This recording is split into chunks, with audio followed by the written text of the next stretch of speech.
Good morning, everybody. Morning. Morning. How are you? Morning. Pretty good. Happy Father's Day, Chris. Happy Father's Day to you as well. Uh,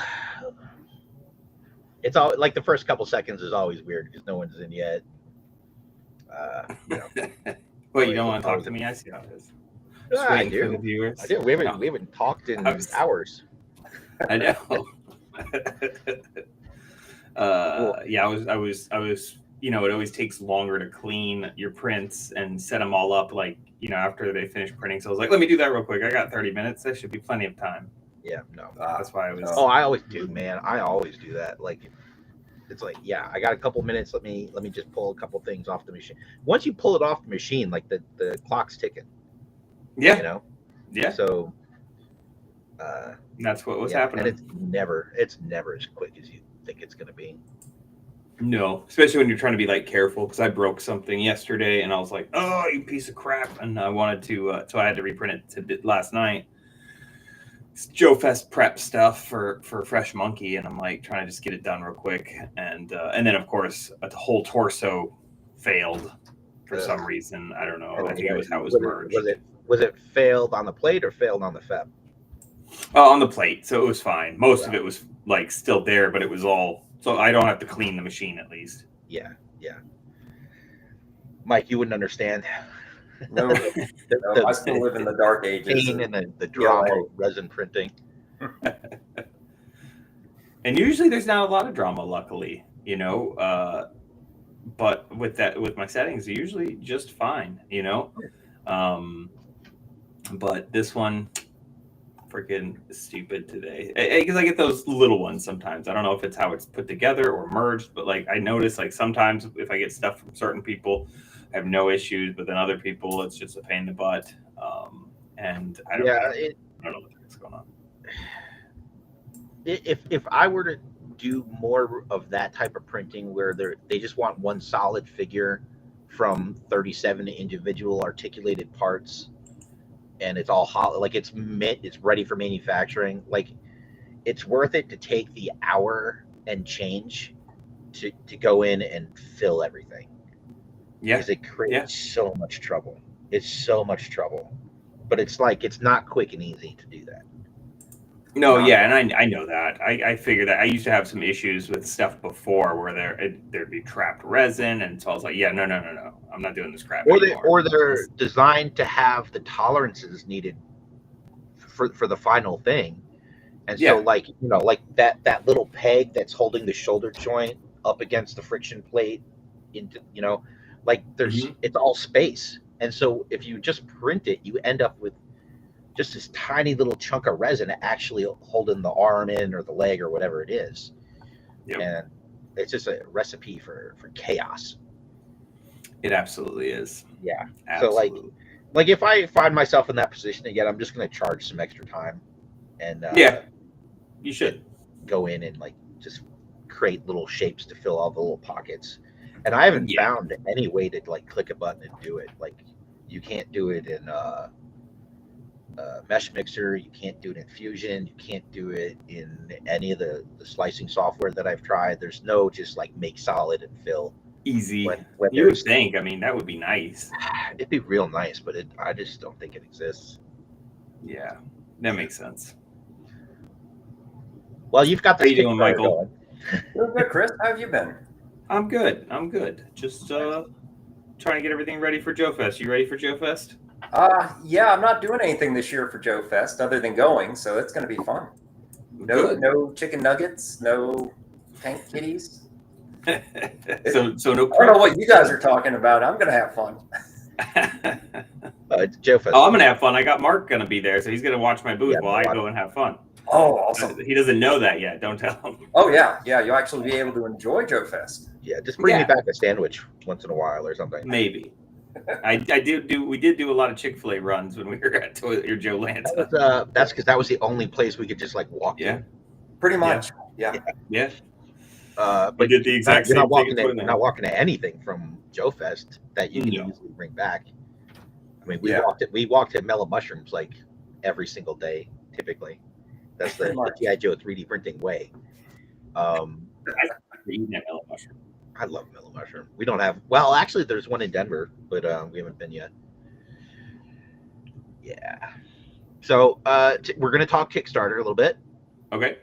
and I'm gonna demo some 360 action. Okay. Mike's gonna hook me. So the plan is we're gonna do the generator that the original Dr. Mindbender came with, the retro one, and I think even the was it a Comic-Con exclusive one? Mm-hmm. It's got like a little tank on his belt, and I think the 4-inch one was that way. It's just like a little tank on his belt that the hose plugs into. So we got the retro figure coming out. We'll make a retro generator to plug his mind scrambler into. I always thought it was like a piece of dentist, like it was a dentist tool when I was a kid. That's what I thought it was. But if you read the file card, it says created a portable mind scrambler. So I assume that's what it is. I think if you jam that into someone's ear, turn it on, it'll scramble their mind. And that's it makes sense. Yeah, pretty much. That just makes sense. The science checks out. The science checks out. Yeah, so we're gonna knock that out, and it's kind of cool. In that it's a box, and there's nothing I hate printing in resin more than a box. It never comes out like it's never ever good. So we're going to design it in such a way to make it potentially easier to print in resin. If you're an FDM person, like, congrats, you can print boxes all day without any issue. But the resin folks, we don't have that luxury. So it's always wonky and it's wonky. Cockeyed. It's tempting to want to just put it flat on the build plate and let it go. But then unless you've got like a removable plate where you can bend it and pop it off, like it's almost, you got to get like a hammer and a chisel to get underneath it and pop it, which hurts your plate and hurts the print. Or you do it at an angle, and angle prints are tricky in resin. Like if 45 is the best, but if you start doing it at like 10 or 15 degrees, you end up with like some pretty severe layer lines sometimes. So we're gonna hopefully I can move quickly on this thing. It's a box with some basic shapes on it, so hopefully I can go pretty quick, and then we'll actually put it in the slicer, and I'll show you how I would do it, and maybe cool. Time allowing, maybe we'll do too. But we'll jump into the Kickstarter real quick. Let me see. You know what? I'm going to pull up the Kickstarter page, and we'll kind of just roll through it. Round here, we know you, so we don't have to do the typical Chris on a podcast, like what inspired you, like all that stuff, which I'm sure it's fun like the first 4 or 5 times, but you've got to be getting a little burnt on that. It's always fun because I just wing it every time, and so who knows what's going to come out of my mouth. So I have no idea what I'm going to say. Like, who are you? I'm going to start making up things because I don't know what I'm going to talk about. Yeah, so like make up some wild middle name. Yeah, I should. Yeah. Bartholomew feels pretty good. Christopoulos Bartholomew the second doesn't even have a last name. All right, you have a middle initial with no period. Yes, like Harry S. Truman. I need one of those. It's a hell of a warship.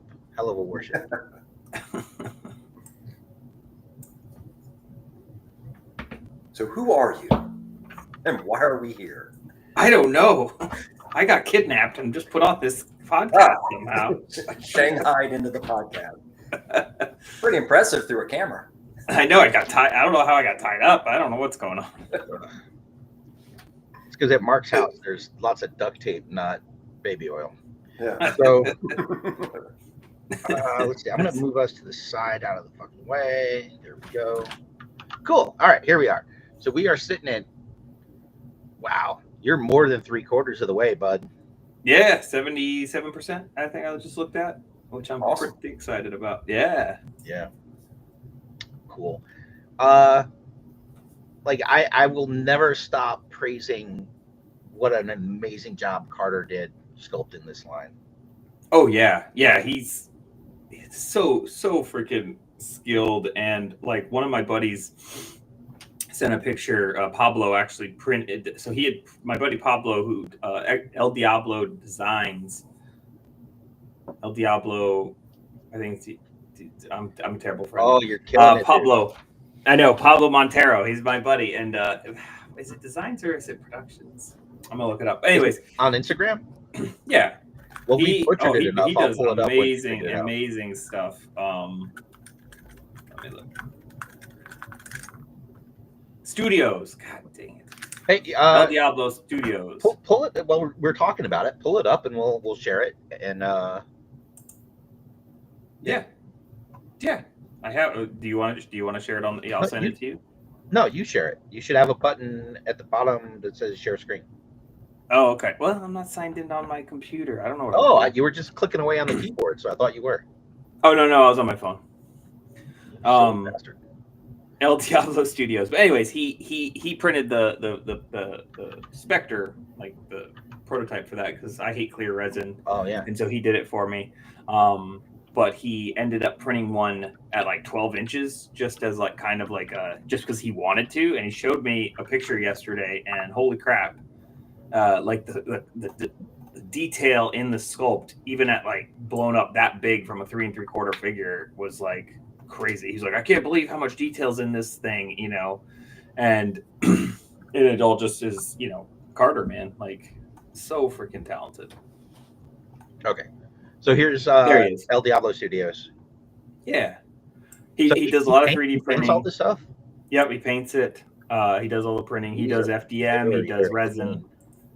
He does, if you scroll down a little, you might see one of his full 1/1 scale. Awesome. Like, yeah, the ash is really fun. He does, like, he's done, like, full-size Spider-Man.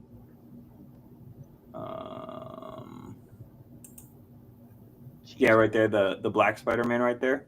This guy? The symbiote. Yeah, that's see? Look at the size of that guy. Jeebus. Holy potatoes. Yeah, it's awesome. So he's been doing stuff like that for comic book shops. Like, this is a paintball buddy. Like, Pablo and I, you know, were on the same paintball team years ago. And, you know, he went down this route, which is really cool. And we talk about it all the time. Like, you know, and he's a very artistic guy and just incredible. Wow. I need a 1-to-1. You know, cleaning that stuff up. I need a 1-to-1 like corpse or sergeant. Probably not Sergeant Spectre because he'd be clear and it would not work as well. But like a giant O-ring figure. Like what's the guy who did the big O-rings at Joe Fest? Viper 6. Yes. Yeah. And he'll be there with, I think he's bringing the Bat and Zartan. Nice. Yeah. I saw Zartan. Is he bringing amazing? I should know this. Is he bringing just Zartan or is he bringing? No, he's bringing both. He's bringing both? Cool. Yep. Do they articulate? Oh, yes. Yeah. They're cool. Fully articulated. Yeah. Does he have like a giant O-ring in it? It's a bunch of like bungee cords. Yep. Oh, that's cool. Yeah. Yeah, it's amazing. We did a impromptu teardown during the presentation last year. Yeah. That's awesome. Yeah, it's cool. I'm looking forward to seeing it because he did that bat. That was the first like 6 foot tall O-ring probably ever made ever. So he learned a lot from all the like little mistakes he made. Yeah. So, and he applied all that to the Zartan, which he knocked out so fast. Yeah. So I'm really looking forward to seeing it and seeing. Yeah, and he does all the sculpting and everything on that too. Yeah. So he does a scan, and then he basically uses a scan to create a new sculpt. It's really hard to manipulate scans. It's not for the faint of heart. So yeah, he does the whole thing is him, all of it. Nice. That's impressive. Yeah, super nice guy. Hopefully he gets through crossing the border from Canada with no issues. Yeah. Sir, what is this? Yeah. Just a battle android trooper. Yeah. The master of disguise. Last year, he had tried to put it in the passenger seat, and it was too big. He said, like, if it wasn't for that fin on the top of the bat, it would have fit. So he had to, lay the seats down and put it in the back. And coming through the border, they're like, sir, it's just you in the vehicles? Yeah, just me. And they can see it, and they're like looking. They're like, you sure? You had to pull over and explain it and show it to him and everything. Oh, that's good. That's good. All right. Sorry, I got sidetracked. Yeah, we got hella sidetracked. Let's get your let's get the damn Kickstarter back up. I don't know where it is. I had it. It's gone. You deleted the Kickstarter. What have you done? Oh God! Crap, I did. I No. did Kickstarter. You're gonna have to start over. Here we go. Let's see. All right. There it is. There it There's is. The corpse. And this is all 3D prints. Yep. Resin. Yep, all You three did it on resin prints. We talked the Saturn 2. 3 or 2. 2. I have a 2. I don't have a 3 yet. Yeah. And this is the one that articulates of your prototypes that you've printed. Yeah, so that's the one that I've been bringing to shows that was unpainted. And I was like, I need to take some real pictures of this thing posed and not just gray. So I was like, all right. And I always struggle with painting something for the second time. I don't know why. I've always hated it. I would be terrible at mass producing stuff, or even be doing a run of 10 because I got a 2-2 and I'm like, I don't wanna. Like your slaughter figure from last year. Oh yeah, the thing still hasn't been painted yet. We were talking about that. I was talking to Action Figure Alliance about that because we were joking because they hadn't painted theirs either, and I'm like, don't worry, I haven't either. Yeah, it's just chilling here. I remember leading up to the show, you're like, I gotta get 3 of these. I need one for Slaughter, one for me, one for, and I just remember thinking You're like, hopefully Slaughter gets one. Yeah. But this is the so I matched the regular prototype, which doesn't pose. And the struggle with that a lot of the time is it's not like, hey, what color did I just use? And you look at it and you can kind of match it. It's pretty easy. But with this, you match those colors after there's a million washes and there's a million dry brush layers and just all that. And I'm like, what color did I use? I really got to start organizing that better so I can reproduce this stuff. Same with the face, the blood, and then there's bone in there and different things. I'm like, okay, which colors did I use? But I feel like I nailed it, so I was pretty happy with that. Yeah, they in the side by sides that I've seen, they look tight, they look good. Thank you. But yeah, I hear you. It'd be one thing if you were just doing straight out of the bottle, one color, one Pantone, or whatever. That's one thing. But once you start kind of mixing and stuff, I don't even know how you would keep track of that. I mean, you have to have a camera watching how much you added from this bottle. Yeah. To this bottle. Yeah. Just brutal. Because that is the toughest, is trying to my wash for body, for skin. I've kind of figured that out, where what I'll do is I'll paint the skin tone one color, which is Kisev Flesh is what I usually use, the Citadel color, and then I will do a mix instead of doing the wash, because I always want the wash on there to kind of pronounce the muscles and all that stuff. But if you use just the flesh wash that they use, it's just too stark of contrast, and that's something that when you do, hey Will, thanks for joining, man. When I put the wash, I have some right here. Well, it's meant for minis. It is. That's why that contrast is so great, because it's such a small little crease or detail that it's got to fill and pop. Yep. Yeah, it's very much deliberately too much for this. No, and as you go up in scale, it gets just even worse and worse. Yeah. So my workaround now is what I do is I mix this with the flesh color. This stuff, I'll mix my messy desk. I'll show you both colors. Yeah. Nice or just me really close to the camera.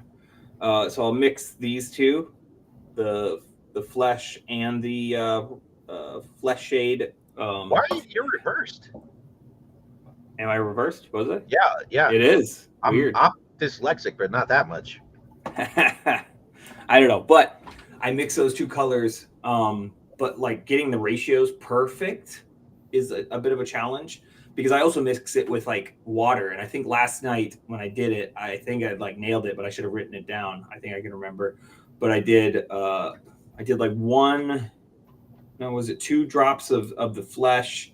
I think it was 8 drops of the the flesh shade and then 8 drops of water, and then I mixed it all together. And when you put that over it, I don't know if you'll be able to see this okay, but like I think it kind of looks pretty cool. You see the muscles a little more definition. It's very subtle. Yeah, the lighting's a little wonky because it almost looks like he's got a hairy chest. Oh, And okay. like because the camera, like you could have better light, and so it's yeah. I'm using the crappy camera that's just built in on the laptop. No worries. But yeah, so but like yeah, you can really see that, and so it makes those shadows even darker, which is nice, but like not too dark. Mm-hmm. And then what I'll do is I'll mix that regular flesh again, but with like a lighter tone. So you get kind of that whole. So then I'll highlight parts, and I'm gonna try something new with this one, where I'm gonna use like a medium retarder, which retarder medium, which I've used on like the fire when I paint fire and stuff, like on this stand that you sculpted, and that's how you get those like where it blends really well. Yeah, kind of keeps it wet a little longer. Yes. Yeah, kind of makes it kind of react, kind of perform like oil paint a bit. A little bit. Yeah. Cool. So it's pretty cool. So I'm going to try that, but I'm pretty happy.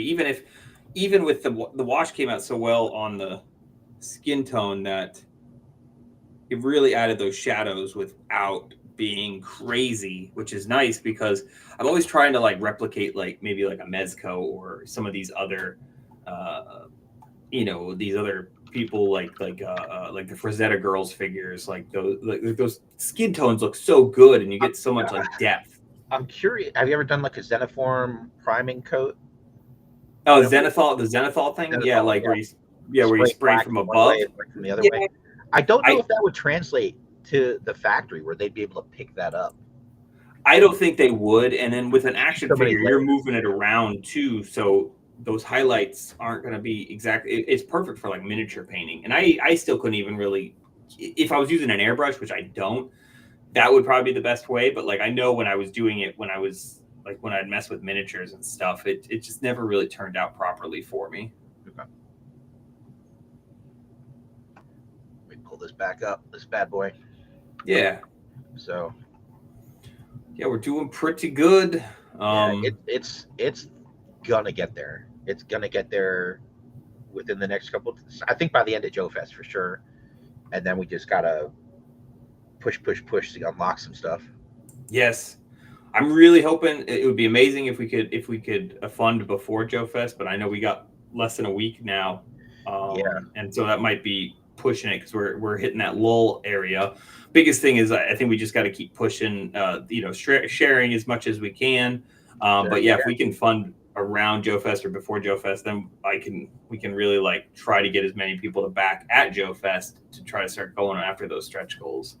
And this isn't you. This is a lack of functionality from Kickstarter, but I really wish I could click on this and just like make it bigger. Yeah, and that's why I put it on like Instagram and Facebook, so you can do that on there if you want to. You can zoom in on Instagram, or you can get a little closer with Facebook. Yeah, on here I think they kind of like Facebook. It'll no matter what size photo you send them, they're gonna optimize it for web viewing. Yep. So it's not even if I was to like download and save this image from this website, I think you still wouldn't really be able to zoom in real well. Yeah. Everything. We've been talking about this forever. Like, I'm in love with everything that's happened here. You've got the right people. All the art, all the contributors have just done such a great job. I've got so many good people that I've worked with on this, including you. And it's been such a good time, just creating this ridiculous nonsense. But I'll tell you, from like, my head. no kidding, like as a ringleader, like you've really put it together well. It's like kind of just like a perfect storm of talented collaborators and you kind of with a vision to direct them, which is huge. Not everyone is good at that, but you've nailed it. Thanks, man. Yeah, it's definitely a challenge at times, and but I feel like I've been hopefully coming into my own with it, and I'm very happy with the results. And this is the torso you were just showing us, right? Yeah, that was just showing you. Yeah, some people were like, "Oh, does I got a few questions like asking if Graves' shirt comes off," and I was like, "Oh no, that's different. It's a different figure, but I haven't shared it yet, so it's just a bunch of pieces of different figures." I'm so happy with it. all I do want to talk about this because I don't feel like it's kind of been made clear. So within the Kickstarter, for example, there's the Blockbuster Experience All In, right? Yes. And there were 75 of those, and that's gone. Yes. So what's next? And I don't know if I can't see it because I've already backed or something. There should be another one up there now. If you I can see it in mine. It's the Blockbuster Experience All In 2. All In 2. Yep. And that one is limited to 150. 150. And what's the price? The price on that is $289. $289. Yep. So went up $10. So yeah, and I mean I know what the details are, but unfortunately you weren't able to really kind of push early, advertises. Hey, the earlier you get in, the less you're gonna have to spend. Yes. But that's the case for the 9 folks watching. The sooner you back this, the cheaper it's gonna be for you to back this.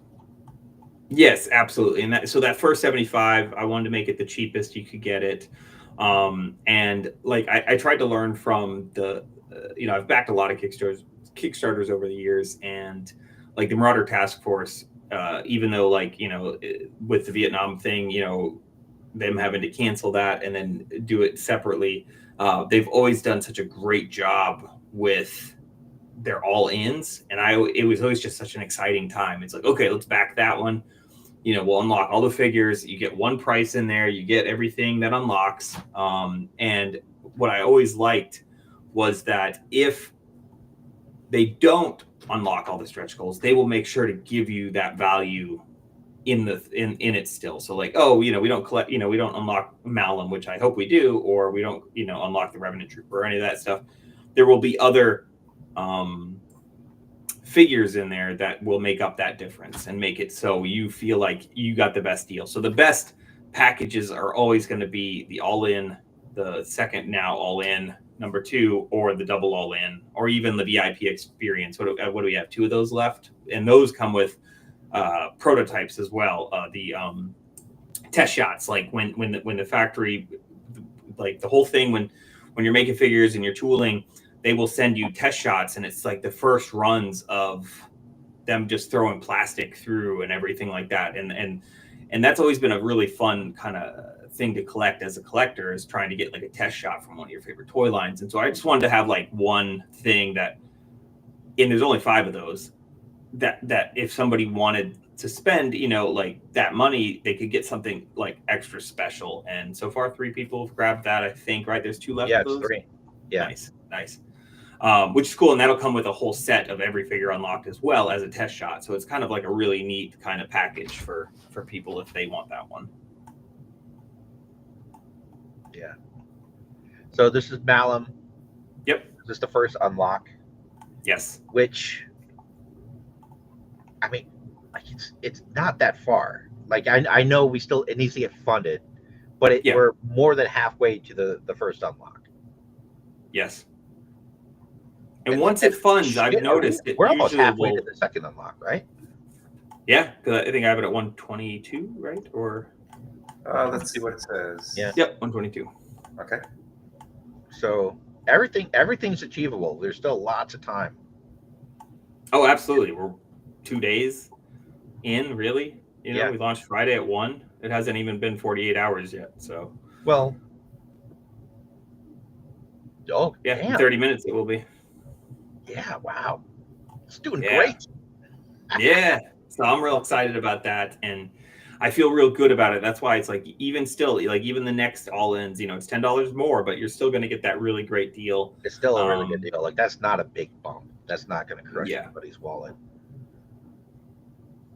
It is absolutely not, and it's going to be definitely worth it for what you get out of the package. And if anybody's ordered from me before, I always make sure to, include, like, I include like a letter on my old stuff. Like I would put stuff, like I try to make it as put together well as for everybody as possible. It's all, even though I work with a bunch of guys, collaborating and all that stuff, it's still pretty much myself trying to take full on control of this and making sure you get that personal touch. And so I want to make sure everybody kind of knows that. Is there anything you want to specifically kind of call out or anything? I mean, really just thank you for everybody who's back. That's been incredible. I mean, 229 backers, like that's crazy. Like in less than 48 hours to have something like like my first ever Kickstarter, and to have that many people have faith in me is very, it means a lot to me. So do you feel like having successfully put out the two previous figures, the Necromancer and the Dread Troopers, do you think that, no kidding, significantly helped in the viability of Grindhouse as a company that's safe to kickstart? I think so. And I think what really helped also, not just that, but also like just seeing the quality of those figures and seeing like what they got for what they paid. And I've had so many people like tell me like how excited they were, just like the value they got for it, or just like how much stuff came in it, and just the quality of like the paint apps and the packaging and just all the things that they really enjoy. And so that's me being a collector as well. Like I want that kind of stuff. I don't want just I don't want something that was just phoned in, and I want to make sure everybody feels like they are special and they're getting something special. And I think it translates that way. And hopefully, people are real excited when they get these figures in. Yeah, so through the course of this, because you've been working on this well over a year, like you would throw ideas at me, and most of the time I would just think to myself, "You're fucking crazy, man. That's too much." and without fail, you never listened, and you wouldn't just do the thing you were showing me. You would then do like two more things. And I still think you're crazy, but absolutely, I'm sure as hell going to be happy when I get my stuff. Good. I'm excited. I'm excited for you to get these things, and I can't wait to get them, like just to play around with them, because they're just going to be fun. And that's what I wanted to bring back to toys. And like I know, like a lot of these, we collect a lot of stuff, and there's still a lot of fun out there. But I don't know, there's something about this newness of something different, and being excited about not getting another Duke or Snake Eyes or something like that, and getting something that's a little different, especially being that it's horror related, especially, and there's so a big horror guy little of that. Yeah, right. I remember like early on in the McFarlane Toys days, they started doing like kind of creatures, monsters, and there was a little bit of gore, but it wasn't. They were still pretty gory. I don't want to say over the top, but it wasn't. No. It wasn't like this. Yeah. It didn't really scratch the itch. You know what I mean? Yeah, absolutely. And you also had almost like with those, which were fun. Like I remember the Frankenstein and the Dracula, and they did all those they were like little play sets almost. Yeah, they were like little play sets. And again, it was McFarlane. And I think back then, it didn't bother me then, but they're just like, they're statues that have articulation, but exactly. But they don't like as soon as you move it doesn't really work anymore. Yes. Like if you moved one leg a little bit, now he can't stand. Like kind of like yeah. So, but these are full on, well articulated O-ring figures. So yeah, just something different, going with that whole different articulation add-ons to it. And I was actually reading the Hiss Tank last night. Somebody, they made a post on there talking about it, which is pretty cool, because I didn't realize, I wasn't sure if anybody was doing anything. Because Hiss Tank was, is pretty old school now. I don't know how many people actually use the forums as much. Forums are still fairly busy, I think. They're still pretty active, but I just wasn't sure. And so when I was looking through the Kickstarter analytics, it was saying 4 backers came through Kickstarter or Hiss Tank, and I was like, oh, awesome. So I was like, let me go see if there's a thread. So I was reading, and some people are a little not sure about the ankle articulation, just because they're maybe a little more classic O-ring and stuff like that. But I'm hoping, some of those people will come to Joe Fest and get That's to one of see the these best figures. things about like there's a lot of good stuff, but like just that ankle articulation to me changes the game for an O-ring figure. And it's not like it's unprecedented. Like we've had 4-inch figures that have had ankle, it's an absolutely doable thing. And man, it's gonna make posing just money. Just absolutely. You're just gonna be able to get those stances. Even it's like you don't even get a whole lot of because it's not like there's a thigh swivel or anything. It's still an O-ring figure, so you're still going to be a little limited. But I think that adds to the charm of it, But the fact that you can get these kind of ridiculous, you got like one of the zombies or something holding like a Thompson and just hip firing with the wide stance. It's just you just look at that, you just put that on your desk, and you're just laughing, and it's like, okay, that's really fun. Yeah. All right. In the name of moving things along, we're going to jump into the demo portion of the stream this morning. You going to stick around for a bit? Yeah. I want to see. Cool. So Mike and I want to see how the magic is made. The magic. How the sausage is made. Don't talk about my sausage. No. I'm always talking about your sausage. Terrible. We got to be careful. Like, it's not just you and me. Oh, you don't want to know. You don't want to let everybody know about our stupid.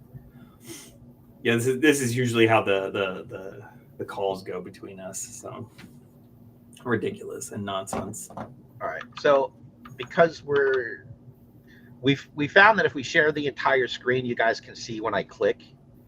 If I was sharing just the window, you can't. So this is better. But I can no longer kind of control the stream. So if anything's afoot with the stream, if you guys could just give me a heads up, I'd appreciate it. Okay. I'll keep an eye out on it. Mike, do you have your calipers handy?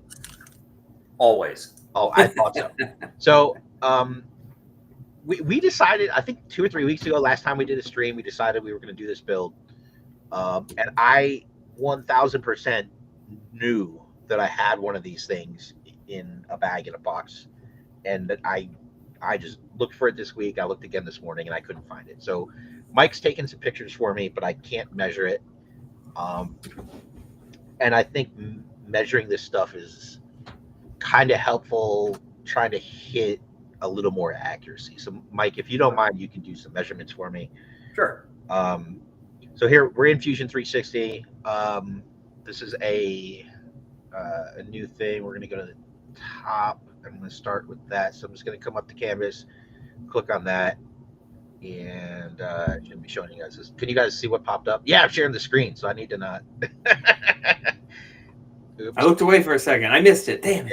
Yeah. Avert your eyes. Don't look. Mindbender and this guy. Right. So this is kind of a typical thing where I want to have as close to orthographic as possible, and it's kind of never going to happen. But we get close enough, and we've got some good wiggle room. So Mike, if you could measure for me that corner to that corner. Okay. Excuse me while I disappear because it ran under the desk. No worries. So I'm going to go over to my canvases and right click and hit calibrate. Okay, so which corner to which corner?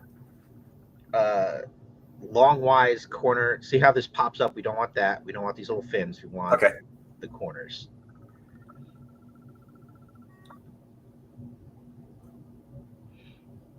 All right, so corner to corner is 26 millimeters.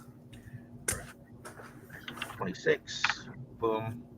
Now I'll try and center this up a little bit, and I'll just, edit my canvas. And I think I just need to give it a twist. So I'm going to try and line up the center of this through the center of that. And again, it's not like a perfectly orthographic shot, but a lot of times, unless you have it and can really control it, it's just not going to happen. Right. Like a lot of the stuff I do is just stuff I grab online, and yeah, I'm not going to be able to line those up because it's a little too off. So what I'm doing is just, I've got a nice straight line here, and I'm going to line that up with one of the lines on the graph, and then I'll center up. This is the top, so we'll just center it up there. Well, maybe not like that. So the first trick I'm going to kind of do to really put this where I want it is I'll just go up to create sketch, grab that plane. Infused for some reason. I used to have a box option up here and it went away, and I could probably add it, but there's a command key and I just hit R. And I grab center rectangle and we go to the center. And we're going to do that. I guess we'll go. And I get it kind of close-ish. I hit a click. Now it's not done until I hit finish sketch. So let me see if I can wiggle the. No, yeah, I gotta hit finish sketch. All right. So now we'll edit canvas, and we're gonna, because this is right in the middle, we know it is. We can kind of center things up.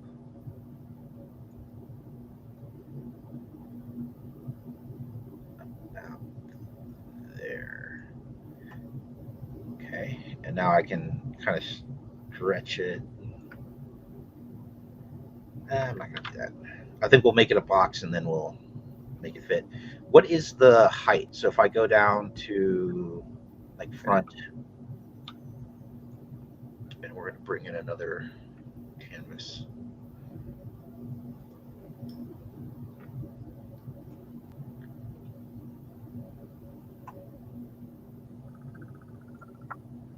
Yeah, I would call it 13.5. 13.5. All right. Yep, nice even number. Okay. So we're going to do the calibrate again. And that's like nice flat top to flat bottom, right? Yes. That 13.5. And so this should be pretty close. If I look at this at an angle, so we've got the cam view up here. I click it like that, and things should be pretty close.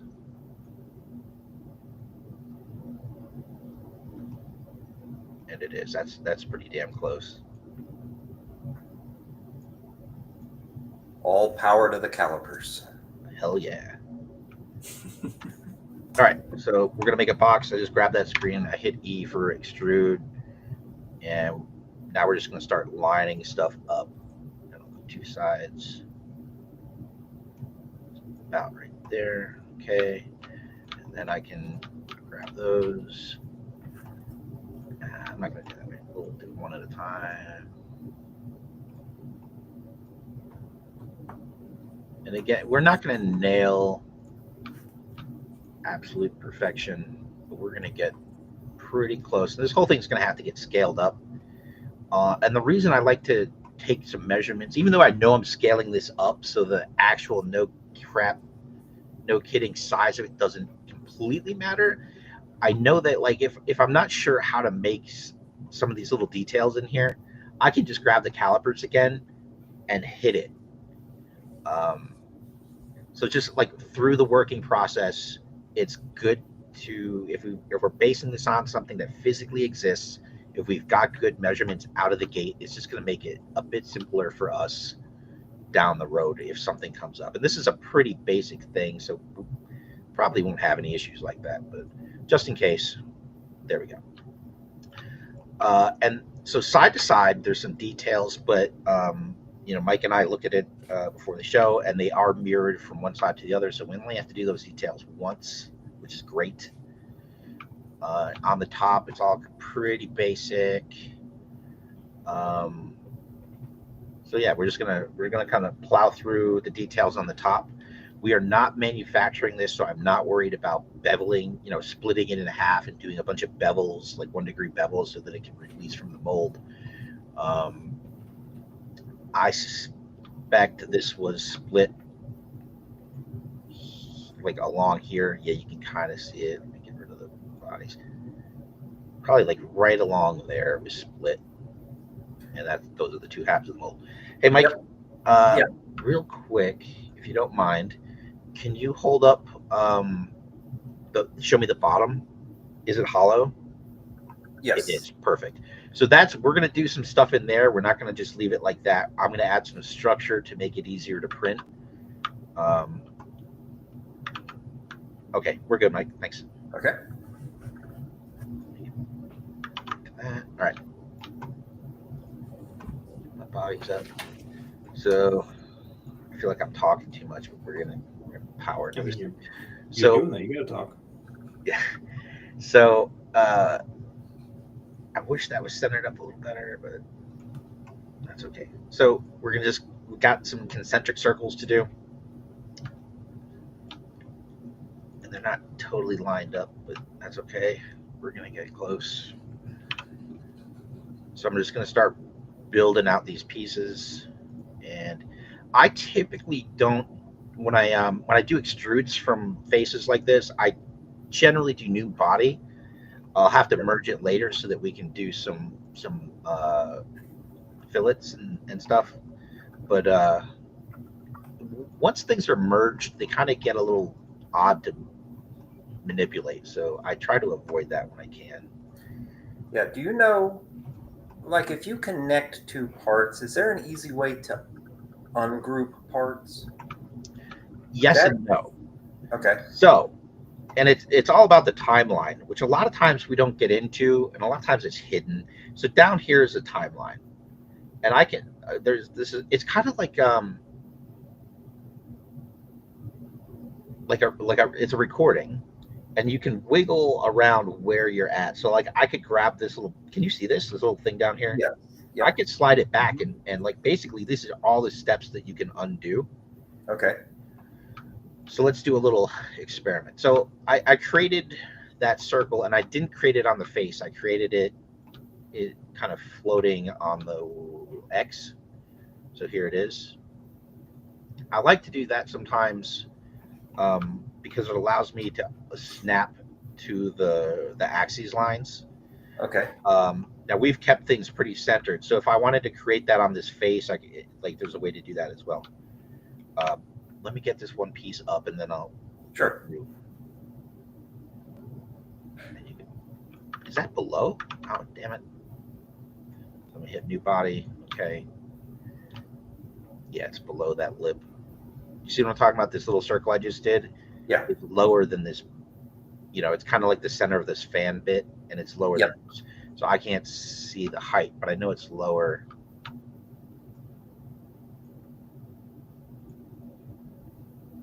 So we'll just bring it to like right there. Okay. All right. So we're going to merge all this together. So we're just going to go up here to combine. I grab all the pieces, and the operation is the join, not the cut. Hit OK. So now they're all one piece. No problem. Just for the sake of showing you that the timeline works, I'm grabbing all those edges. We're going to do a chamfer real quick.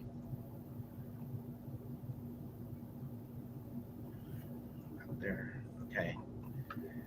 And we'll do a fillet right here, like a 0.04. It's pretty tight.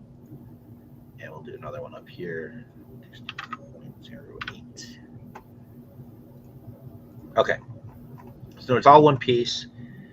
Where we merged this on the timeline is back here. So I can click on it, right click, and hit delete. Okay. And you can see this thing came up, right? Yep. Following features are referenced downstream, dependent features on the timeline combined. So I'm going to cancel right now, and I'll explain what it's talking about. If I hadn't done these fillets right here, Yeah. then I wouldn't get that pop-up. Okay. But once we break this apart, those fillets cannot exist because they're separate pieces. So if I delete this down here, this combine, it's going to break those fillets. That's what it's warning me about. So I'll hit delete, and see the fillets went away, but it backed us up. This one's okay up here because it's not a feature of things that were joined. It's just this independent tool or part. Okay, body. So let me join them again for the sake of explanation. We grab them all, we do the join, and now if I come here to delete, we're not going to get that pop-up. It just did it. It wasn't breaking anything else. So this is real early in the design, and everything's real basic still. So it's not, it wasn't a big deal that we broke those things. Now imagine where 500 operations into a design, Yeah. and we have to go back and make a change. I delete a feature like that that's going to ungroup all this shit, it may not just break a bevel or a fillet or something here. There's a litany of tasks and operations you've performed that are going to have problems. Maybe you did a resize at some point. Maybe you have multiple combines where you have pieces that were combined and other pieces combined that you merged and then made adjustments to. So it's really best to work with your basic shapes for as long and separate for as long as you can, because if you have to go back and make changes, you can absolutely break the entire thing. Okay. Yeah, and to me, that's one difference between actually where Tinkercad is better in a case like this, where theirs is a whole series of grouping and ungrouping. Yeah. And I really wish they had carried that same type of feature over to Fusion, because I love to be able to group everything together, and then if I just want to fix one part, I can ungroup it, modify that part, or change it out, or do whatever, and then regroup everything back together. And I didn't know if there was something that you knew about that was similar to that, and it sounds like there is not. Yeah, it's because of the basic functionality of it. At no point do you break individual items. Exactly. But when you create those, you have to create those items as close to what you want as possible. So for like example, I did this bevel up here. Yeah. Where I had a square and then I created bevel. If I want that bevel in Tinkercad, I either have to kind of select it in or program it into that shape when I create it, right. Or I've created 4 separate tools that I'm going to then use to. Basically, it's a Boolean subtract, but you're adding a negative space to create that bevel.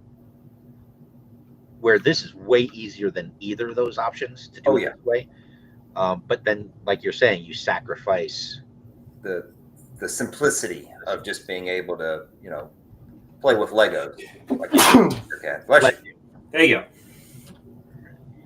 All right, let's bring this down.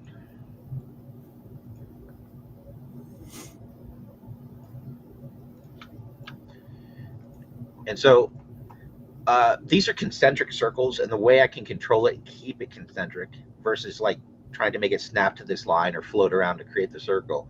When I do create sketch, as long as I select one of these circles as the plane for where I want to draw it, when I bring this in, it'll like give me a center point to snap to and keep it concentric. So that's a huge advantage. Like if this was a Tinkercad thing, we'd be bringing in shapes, and then we'd be selecting the things that we want aligned, and then like hitting a button to align them. Yeah. And I'm going to split face, grab the circle I just built, boom, grab the part I want, and we'll do extrude, bring this up.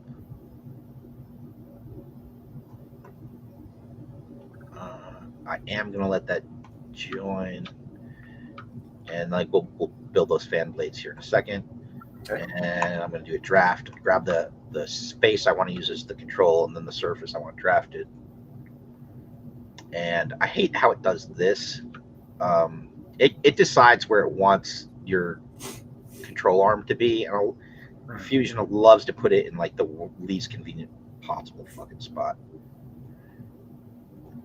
And this is a little off up here. You can just see it right here. That's the angle I'm trying to match. So. Okay. Seems like about right there. Not bad. Okay.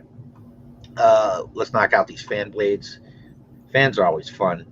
Fans are great detail to sculpt in, and it's certainly in Fusion. It's not hard to do. I should have grabbed it. Damn it. All right. I'm gonna grab that moderate circle as my center point,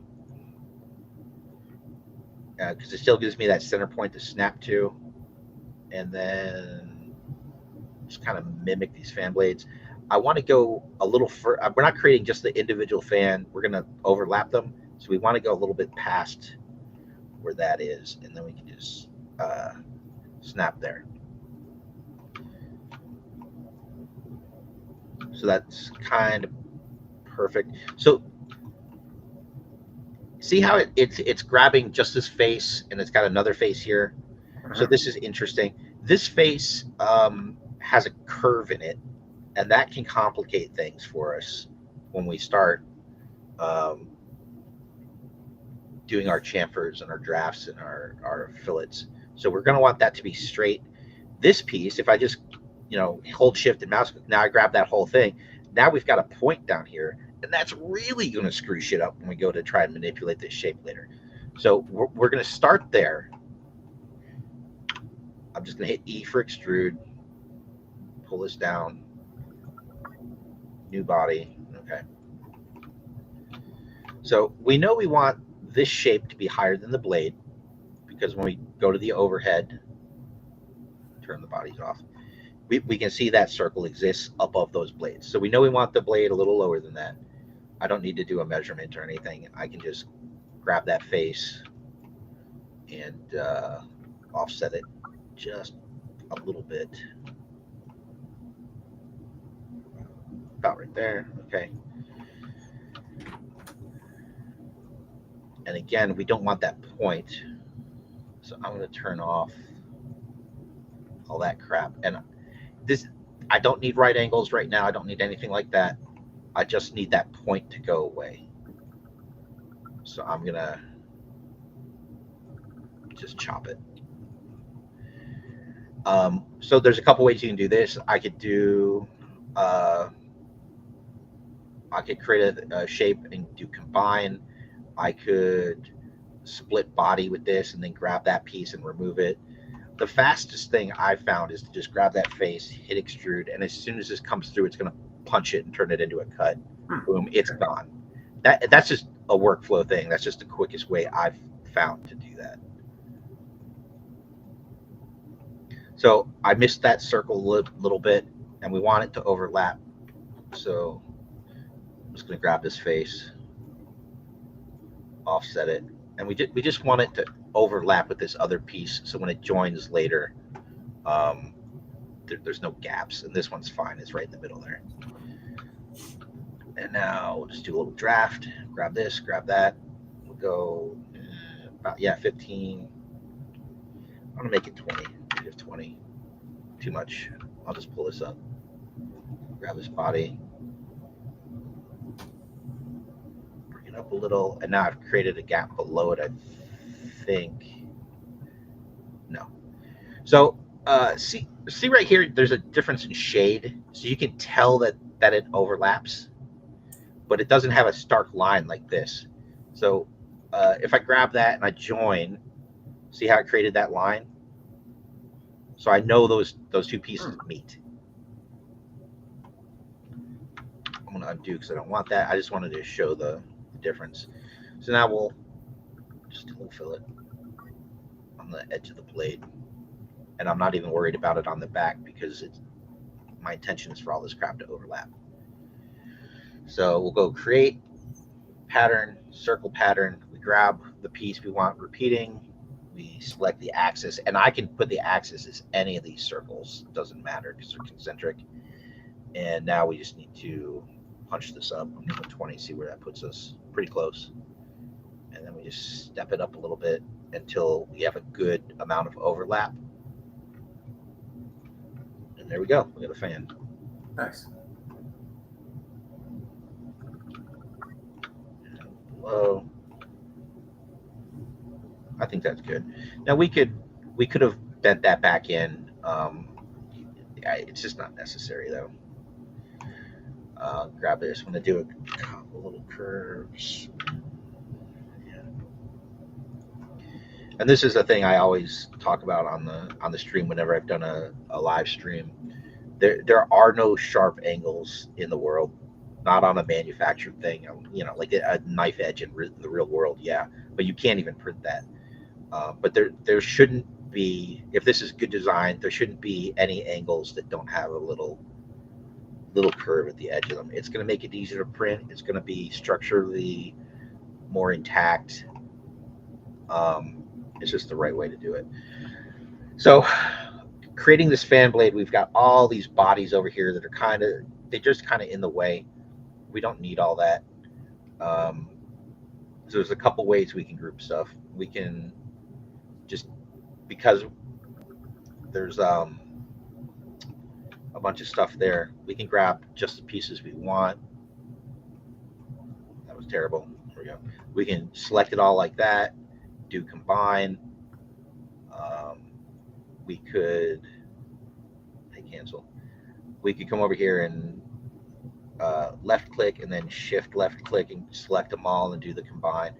You can go to combine, make sure it's the right operation, and then just like one by one come through and click stuff. There's always more than one way to do everything. We're just going to get that knocked out. So later down the road, I would argue that we need to come in and grab all of these little things and do a little curve on each of them. If we do it that way, we can then grab the outer edge once we merge it to this, and it's one click and we get that done. But for the sake of time, I think we're gonna press on through because I'm talking too much. Now we've got this detail on the outside. I'm not even sure. I'm not sure what that shape is, but which shape is that? The on the edge, it kind of, I would guess, is like a heat sink or something. Yeah, around the outside edge of this. Yeah, basically what you would, looking at the part, it's almost like a gear. It's a circle. It looks like a saw blade to me. What's that? It looks like a saw blade to me. Yeah, in a lot of ways it could be like a saw blade, but the way it looks, it would be a circle with little squares around the circle, and those are the little bump ups. But it actually comes up from the surface. It's about 1.5 millimeters. Oh, it does not extend that far from. Okay.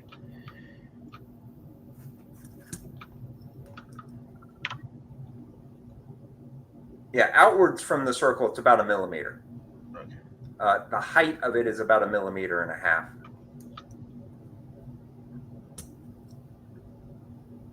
right. So I made it as a new body so that it's easy for me to manipulate, and I just gotta move my faces around until it's right up to the edge of the bevel. Yeah. Yeah. So actually, the way that it would that I would do it is I would do a new circle, a new cylinder, and bring it up from the surface, and it would actually eat into the bevel by about the height would be about 1.5 millimeters, and then it would start beveling. I'm not sure if I'm explaining that quite right. Definitely. But like right now, you have the bevel that goes all the way down to the top surface. Mm-hmm. The bevel actually does not. It stops at whatever that new big circle is. Yeah, very similar to that. Now, yeah. You make that a height of about 1.5 millimeters. I kind of have that there. There you go. Yep, that's. So does that other part stand up a bit? Because in the other little square, yes, it does. Yeah. It stands up a very slight bit. A pinch. Yeah, very similar to that. All right. And a little bit out as well. Yeah. Yeah, very similar to that. And then so I'm just going to take this and repeat this around. Yep. So it looks like your radius is going to be a little weird because it's going to go over the chamfer. Well, let's.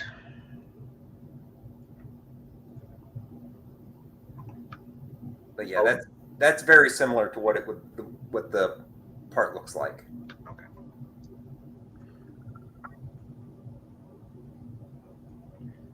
Is Chris still here? Or did he? No, he's still here. He ran away. He ran away. I'm multitasking. I was curious if you were like painting or something. I mean, I thought about it, but no, I had to make a post. So yeah, this is the perfect time. I'm watching and doing this. Yeah. I forgot that you can't see him, Mark, but he's been wasting a whole bunch of obscene gestures to you in the camera.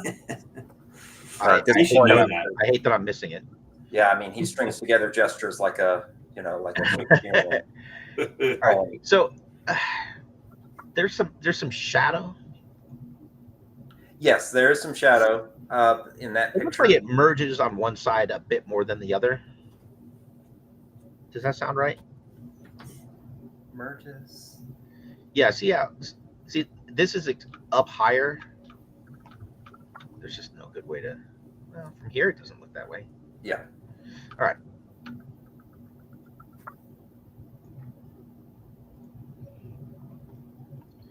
All right. Great. Yeah. If you put basically if you put a larger fillet around that larger circle. This one out here. Yeah. More of a fillet. Put more of a fillet. Yep. And instead of no, yeah, fillet. All right. So this is cool. So we can grab that fillet, and down here on the timeline, see how it's got these 3 dashes above it indicating that that's that operation. We can go there and hit edit feature. Yep. And brings it up.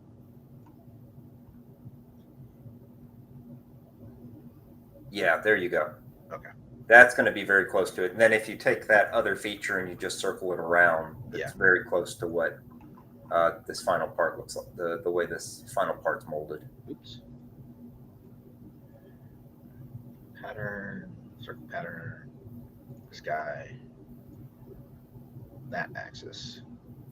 And looks like we just need to bump it up some.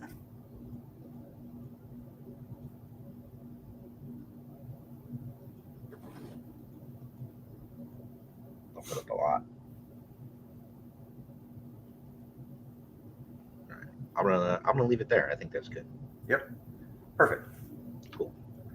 The only thing is towards the back of the box. See how the wheel is over the chamfer? Oh, over here, yeah. Yeah.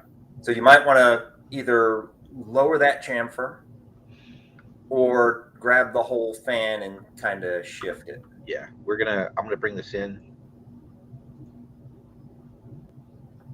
Yeah, the whole thing needs to move. Yeah. Yeah. All right, so this is where's the box? All right, body number 1. I'm gonna move this back up here. I'm gonna grab everything else. We're just gonna slide this over a little bit more because I don't want that piece over the edge. Okay. So we'll redo that real quick. Pattern, circle pattern. Grab this guy, this axis. And we went up quite a bit. I wasn't paying attention to the exact number. All right, so I keep doing that. I need the loop.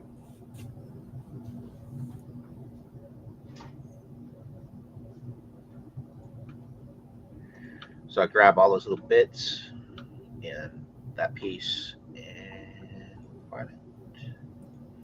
Okay. And I definitely want to merge, or not merge, but put a fillet on these. And I don't have a quick shortcut for this. I have to go select each one. Okay. And on both sides? Yeah, both sides. It's easier to kind of do one side at a time. Okay. Just because you can remember your number. Do your clicks. My number? Yeah, the size of the fillet. Why? So you can reproduce it on the other side. No, I'll go back and I'm just talking about selecting the intersection. Right. So instead of like flipping it this way, flipping it this way, see how it wants to kind of jump around on me? Oh yeah. Yep. It's easier to do one direction at a time. Right. That's all I was saying. I don't need to perform the operation twice. I just need to be very judicious about how I select to be efficient. Oh, I see. All right. So I've got all the way around on the one side. Now I just... Okay, so you're going to do both sides at the same time. Both sides at the same time. It's just... Yeah. Okay. Because it's a lot of clicks. Yeah. And you don't want to miss one, because then I would have to remember the number, which is my Achilles heel, is remembering numbers. Yep. But the other thing, so you can do a thing where you just start clicking and you hold down shift. And with all my heart, I recommend not doing that. It is best to come up and click the fillet button and then all you have to do is you don't have to hold shift. You just keep clicking, because I guarantee, especially with this many, you're gonna misclick something somewhere, and it's gonna screw it all up, and you gotta start over. Mhm. So that's another little workflow tip. Just click that button and then select your stuff, and not don't rely on holding shift to do it. All right, I think we're good, and we're just gonna do 0.03. See what that looks like. We'll go up to 0.4. A little more. It's a little squishy in those old molds, so this will be a little bit sharper than the original, and we're upscaling it too, so that's good. Cool. So that's that. What else we got? We just got some kind of greebly little shapes up here. There's some flaws from the mold on this one that are kind of cool, but I'm not going to recreate. You see that, right? Like you could make the argument that it's like and damaged, but like you can it that little crease. It's like the mold was cool or something. Those are referred to as knit lines, and basically what it is, it's where your plastic flows have run into each other. Yep. And they cooled at a unusual, at the cooling point based on the plastic, you will get a combination of the plastic that will be a non-uniform color. Yep. And I think the reason why that exists, that's a very interesting point. See, this one that I have is gray or silver. Yeah. That's because it came from an accessory pack, not the original toy. The original one, which was black. The original toy was black, so when they designed their flow, they probably designed only around black plastic, which worked based on their flow. But in this case, since they did it in silver, the tool wasn't optimized for the silver metallic plastic. And they were like, hey, this is for an accessory pack. Who cares? Yeah. The other option is, because like the original mold, they're not probably adding everything that was in that mold to that accessory pack. So they've got some stoppers blocking things off, constricting perfect flow throughout the mold. That's a possibility too. So for this, there's just like this lip around this feature. So I just created a box. I'm going to select it, go to pipe. It is always better to do a square.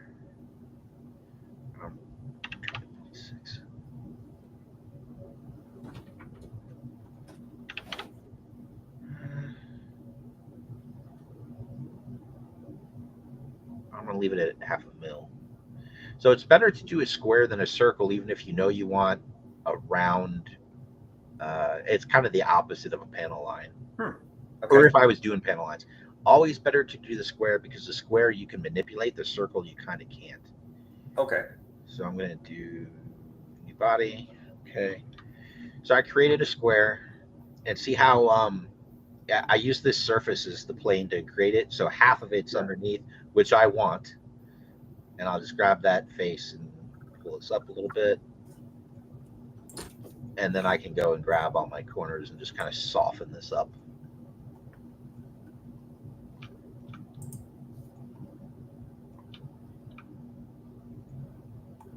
Because the circle is going to be a circle, and it's going to be tough to manipulate those corners on a circle, but on the square, like, we just have a lot more control over what we can do. I shouldn't have done it this way. I hate it when I do that. So best, we want uniformity. So I want to grab all these outside corners, and I'll do the fillet on them all together. But if I do the outside and the inside together, I end up, the inside doesn't need to be bent at the same rate as the outside, because it's a smaller face, kind of. So like the inside only needs that little bit, if I curved it this much, it doesn't, it ends up being an odd shape. Hmm. You just need to give it like a little hint of what you're trying to do. And now I can just grab that whole face and around these bad boys out. And I want a little bit of flatness on top. I don't know if the original is really that way, but that looks right. So we've got a couple little concentric E-circle greebly bells. We'll knock them out real quick. Definitely easiest to grab that surface as my build plane for the sketch. The circle, what is it called? Centered diameter circle. I don't like to use that. That's where you put it down and you pull out. Oh, I already selected the wrong thing. The center one is you grab and you pull out, and that's actually pretty good, but it's really hard to kind of control with your eye and your hand and land in the center of a circle where you want it. Okay. So I pretty religiously, when I grab this tool, I come over and I grab the 2-point circle, and I can put that on an edge, and then it's real easy to just kind of float around and land that exactly where I want it to go. Grab that.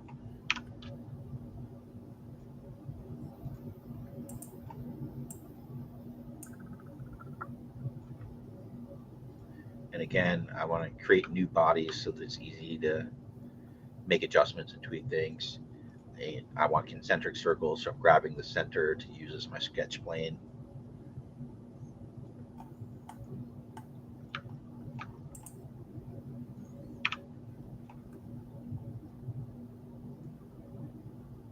And I'm not afraid to join that because it's just this piece to this piece. That's the entirety of this little detail.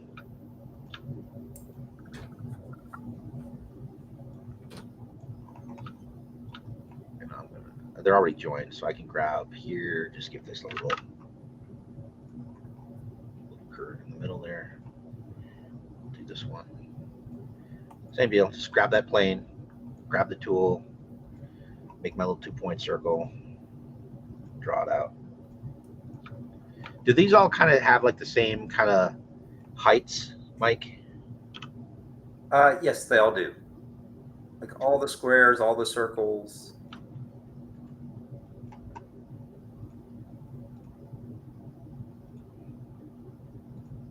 And again, for the once I use that 2-point circle for the first circle of a series of concentrics, but after that, everything's from the middle.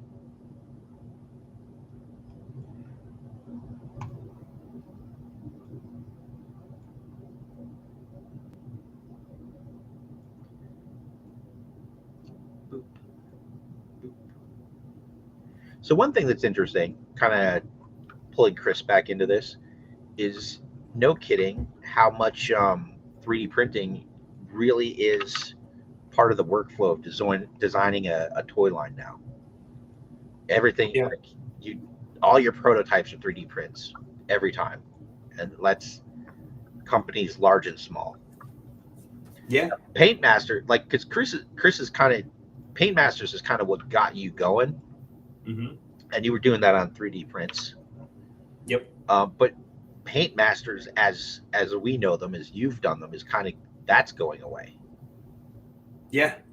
Well, I mean, yeah, because they can just sit there and send the call outs to the factory, but I don't ever feel it works out as well. That's why, like, a lot of the big certain companies will still do the Paint Masters, like Four Horsemen still does Paint Masters. They have like a team of painters and everything, because you're just gonna always get that best paint match if you actually paint the prototype and don't just try to call out Pantone guides or something. Well, a lot of it now, because of the inkjet, it's they end up sending a photo, like a PSD, a Photoshop file. Yep. Or Illustrator, yeah. And man, it's not the same. It can't, like, I like utilizing it for certain things, like the faces are really good. Or complex camo for sure. Yes, complex camo for sure. But like that's kind of the extent for that, or like tampos and stuff, or like little logos and things of that nature. You're gonna get that best, or like like a little screen printed on like a tech monitor type thing is pretty cool. But like when you're getting like grime and like lived in stuff, but yeah. So I've got an interesting question for you, Chris. Since you Yeah. work with the paint masters, so you're hand painting. As you mentioned earlier, you're mixing paints, so there's no guide to what the paint is, no repeatability. Once those paint masters go to the factory, how do they then replicate the color that you want? Do they just mix and match until they get a match and keep track of the formula, or do they do a best guess? How do they do that? I think it's really an eyeball. I think they just sit there and go, okay, this is what they want, and they're so professional over there. They really can kind of match it. I'm always gonna have a lot of notes, regardless, every time I have something that they work on. But a lot of times, like that kind of stuff's pretty right on. Some stuff gets a little goofy. Like I've had skin tones where I'm like, why is there like green in here? Like a green wash or something like that. They did that a little on the Monster Force, which surprised me. But they like, I don't know, they're wizards over there. They just really figured it out. Yeah. I thought that was super weird too.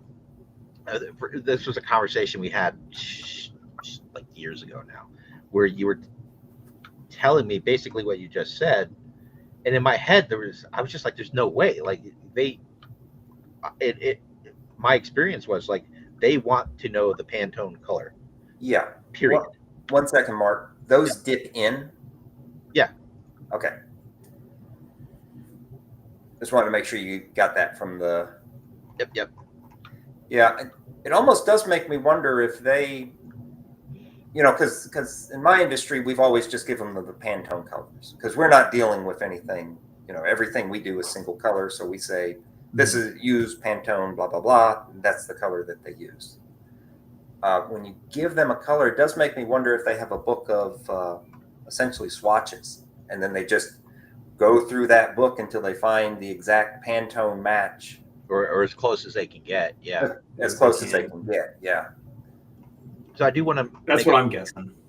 So I'm gonna be creating a pattern with this to create these 4 kind of ribbon points. Okay. Which are dug in.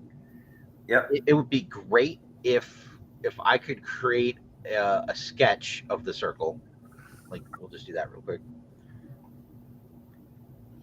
Come on. Like, if I could take that circle and create a pattern with that circle, that would be pretty cool. But it just does not work that way. Like, with it selected, I can't come up here and do pattern, rectangle pattern. Right. There's bodies, there's faces, there's features, there's components. Sketch is not an option.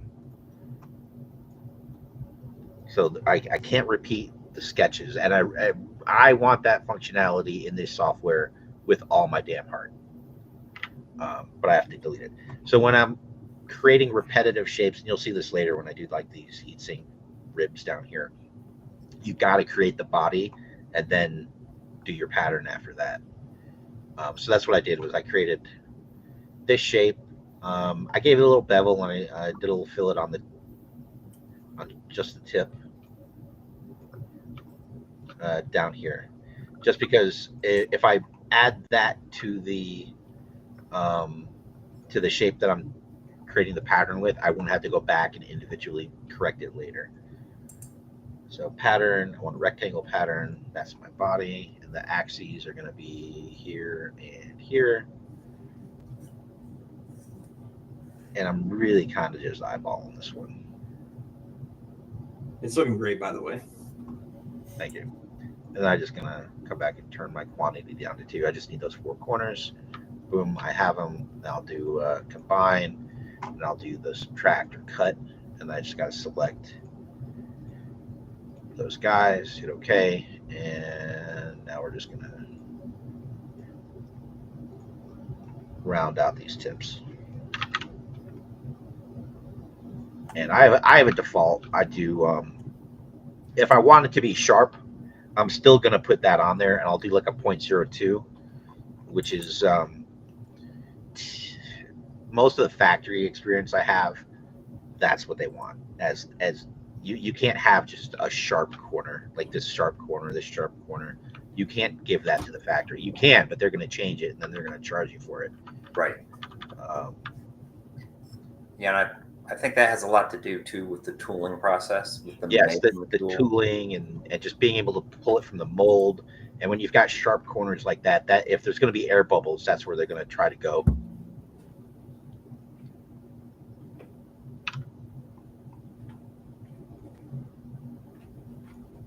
I'm going to move this.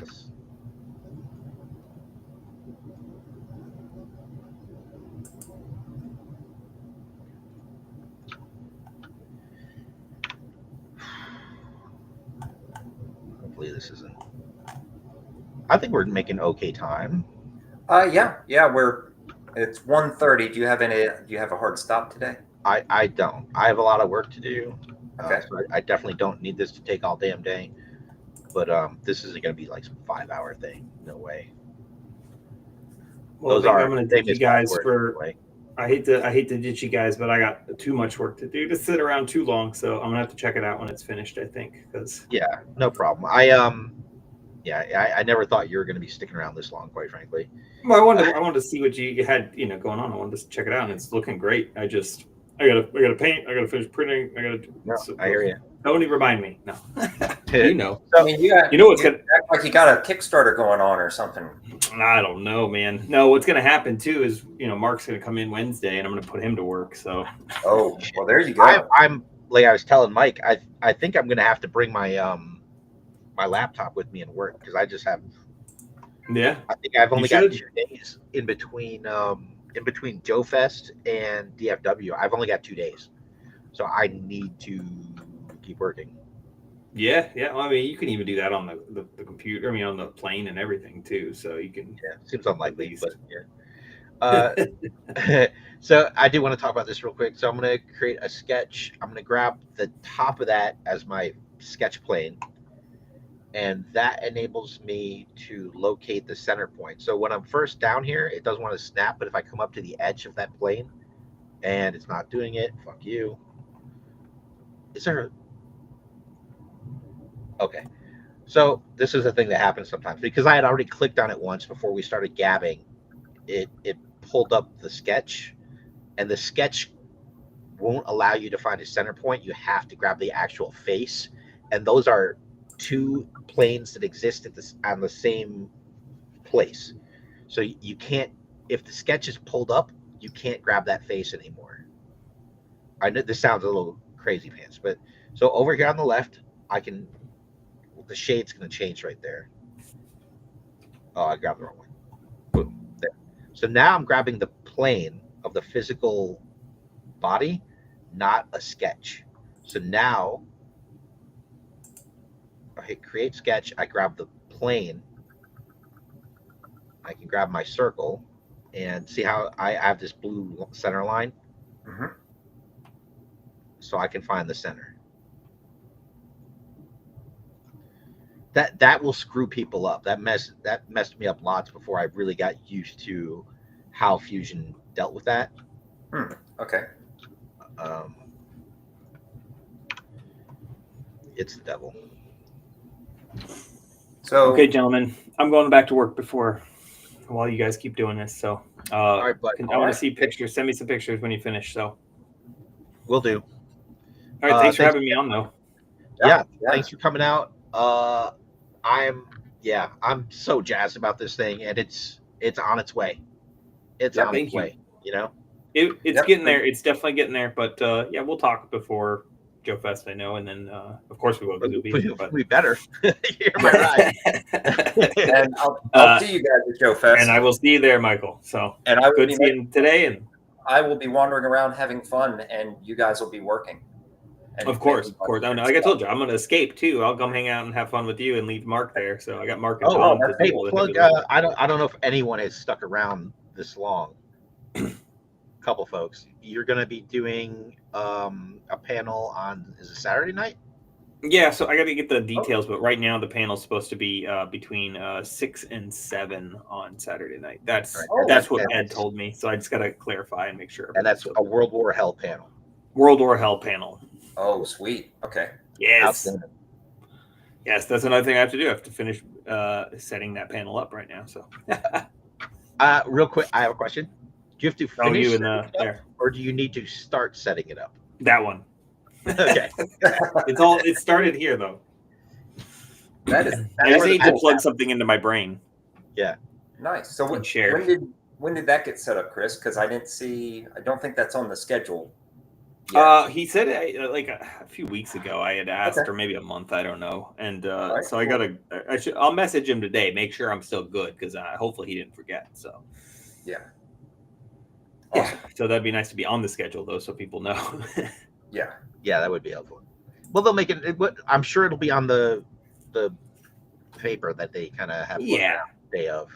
Yeah. Hopefully. He's busy too. Ed is absolutely. Ed is busy as hell right now. I guarantee it. So absolutely. All right, man. Thanks again. All right. And I'll see you in a couple days. All right, sounds good. You guys have a good night. All right. Day. I don't know what time it is. See you guys later. All right, let's get back to this thing.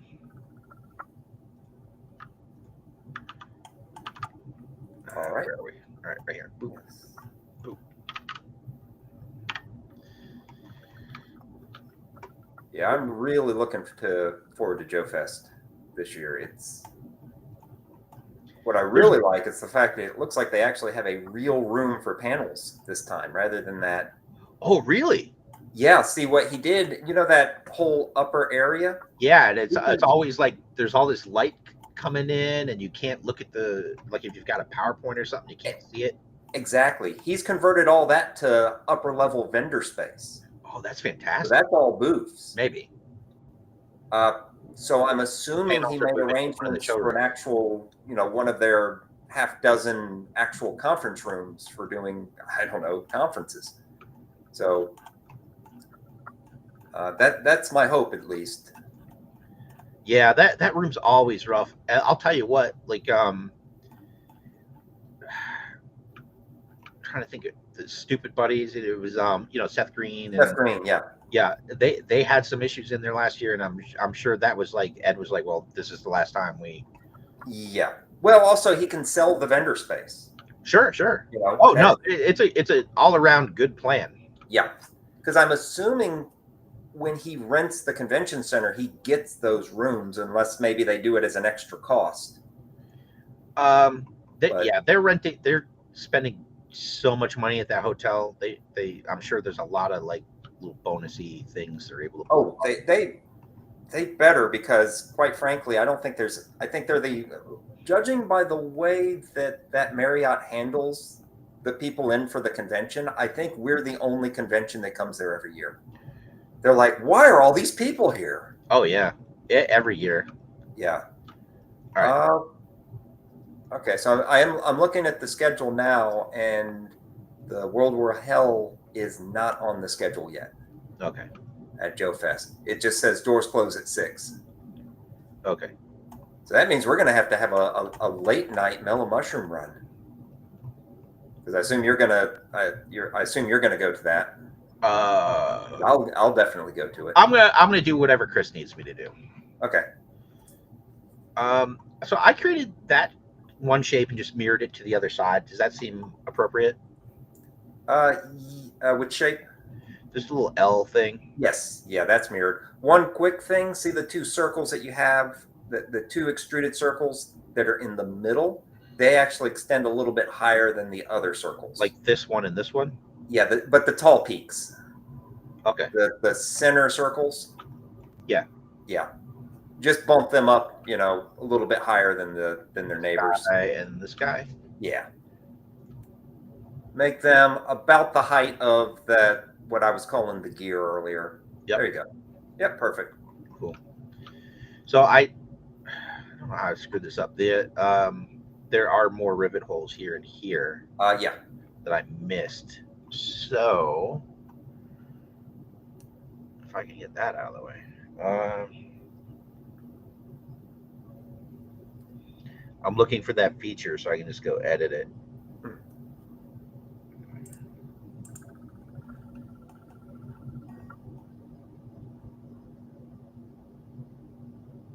Oh, here we go. So,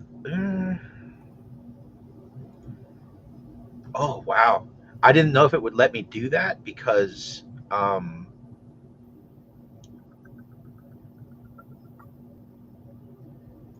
had done that subtract with it. Uh-huh. Okay, so now we'll bump these up to 3.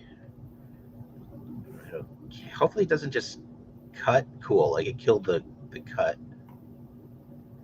And now I can move some stuff around. Now, I don't think you need that one in the middle. Which, oh, here. Yeah, so it created 3. Yeah. No problem. Remove that. And I always do remove, not delete. Delete, the software doesn't like that. It gets a little cranky about it. Yeah, sometimes it's no big deal, but sometimes it's bad. Oh, what the fudge? Oh, because it's a hole. All right. Well, this will be a learning experience. So I've got this well cut hole here, and this is another thing. Like, see how it left me pieces of some of them, but cut others. Right. Right. Like I had no control over that. I thought it was just going to cut all of them, but it just did what it decided to do. Like it's going to do that kind of crap to you sometimes. So get rid of that. So I'm gonna get rid of all these so they're just out of the fucking way. Get rid of this so it's easier to see. So we've got this hole and this hole that we do not need. Correct. And there's some complicated stuff going on because I've got all the curves and everything. Mm-hmm. So the way to do this and keep it clean, I'm gonna just create my sketch. I'm gonna do it on that face, and I'll just we'll do like a rectangle. Draw that. Now we're going to just select it and do an extrude through the bottom and do join, and they're gone. Quick and easy, clean. Yep. Right? Like most other ways to try and fix that, we would be left with like a circle like that where it's broken the face up. Right. A bunch of hassly things that we don't want. And we have some more corrections to kind of do because I think both of these things need to be nudged over a bit. So if it had created this one out and not cut this one, we could just like select both of them and move them, no problem. But it did this crap to us. So what we're going to do, we got that one selected. I'm going to do a move, and we're going to call that, we'll just call that minus 0.9, sorry. And that puts it about where we want. So we're going to remember that number, minus 0.9 mil. Okay. And so this guy down here, I don't have to do that.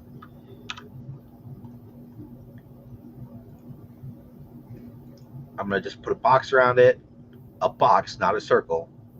Finish sketch.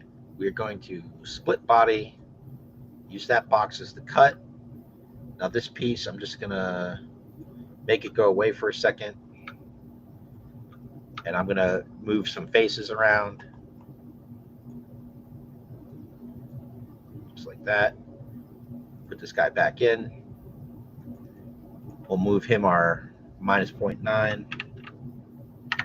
So by doing it that way, I have guaranteed that I've lined that up with that. Okay. Okay. And now all we got to do is kind of move the faces back.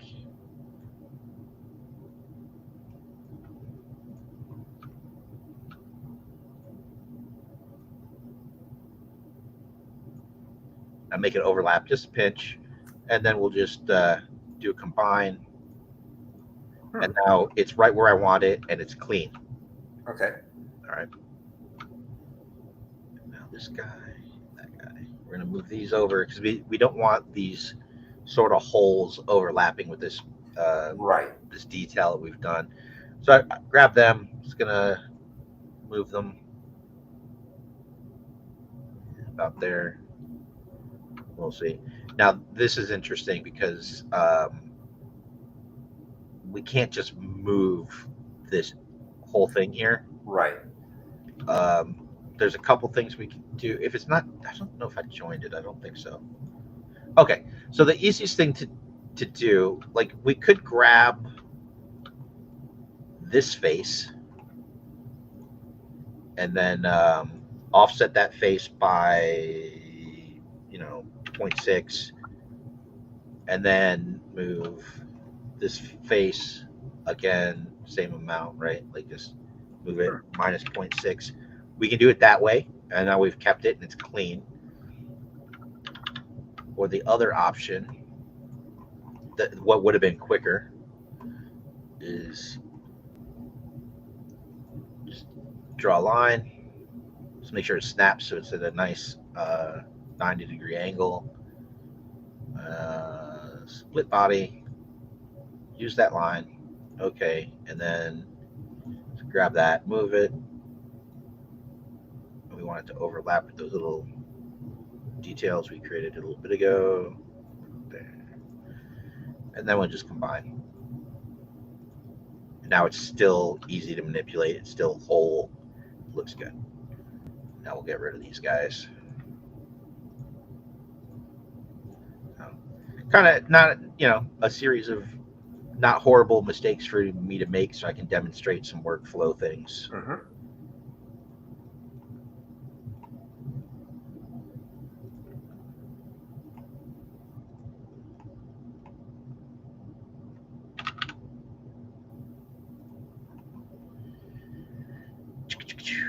Okay, so the details inside here, I'm having trouble making out. Are they cut in, or is it all kind of raised up? Okay, so what you're seeing here is the vertical lines. So the long straight line that's going vertical, and then the jagged line that's going vertical. Like this. Those are all cut in. They're cut in. Yep, and then the kind of the U-shaped feature, that's, think of it like a dial that's moving on top of a So let's start with one thing. There's this piano key thing going on. This is just cut in. That's cut in. All right, so let's start with that one.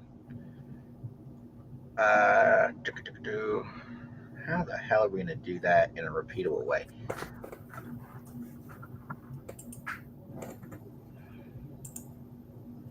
So this is what this is. It's pretty squishy in the mold, I think. Yeah.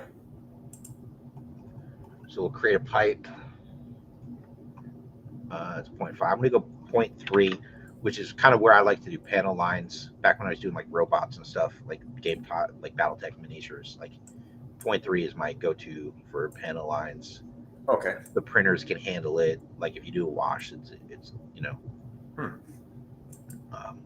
washes work well with that size.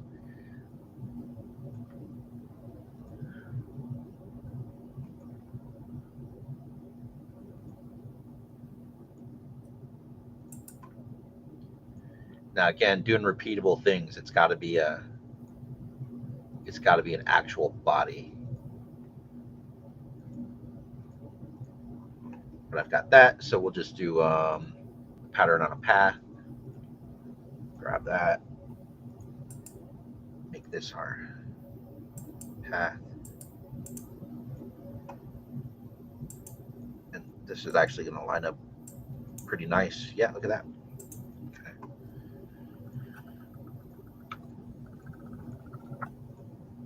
So I'm just going to turn all this into one shape. Group it. And I could cut it now. Oops. I could cut it now and then go back and do the shaping, but I find it's easier to shape positives than negatives.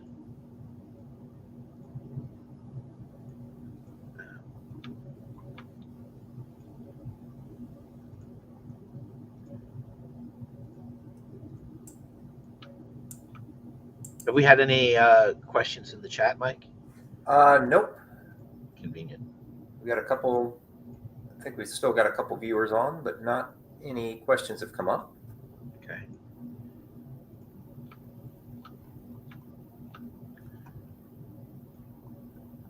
Again, I hit my fillet.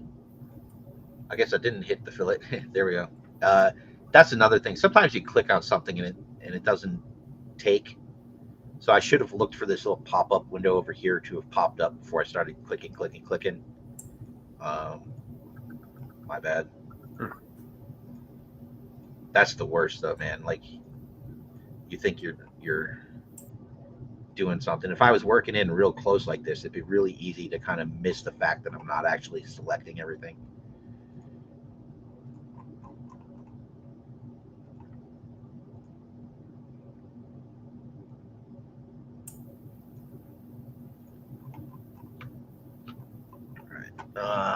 That's what I'm gonna do. Just get underneath it, and again, I click my fillet. The window popped up, and I'm just gonna grab these and give it later. 104.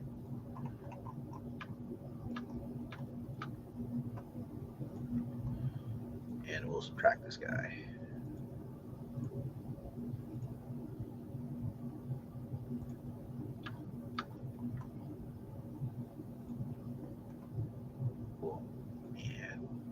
Back into the top. That look right? Yes. Cool. What else we got? We've got. Then there's the one long vertical line. This one here. Let's see. Highlight it again. I didn't highlight. I just moved the mouse. Yeah, right there. So, and that's a cut. That's also a cut. Same depth as and then when it comes to here, this is a cut? No. See, that thing this thing is raised above the surface. So this whole that entire line right there is a cut. Yes. All right.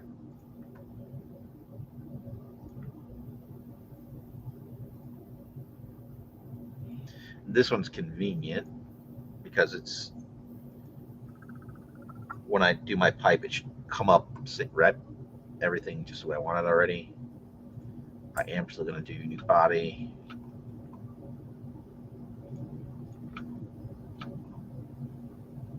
I can just grab that face because the ends are buried.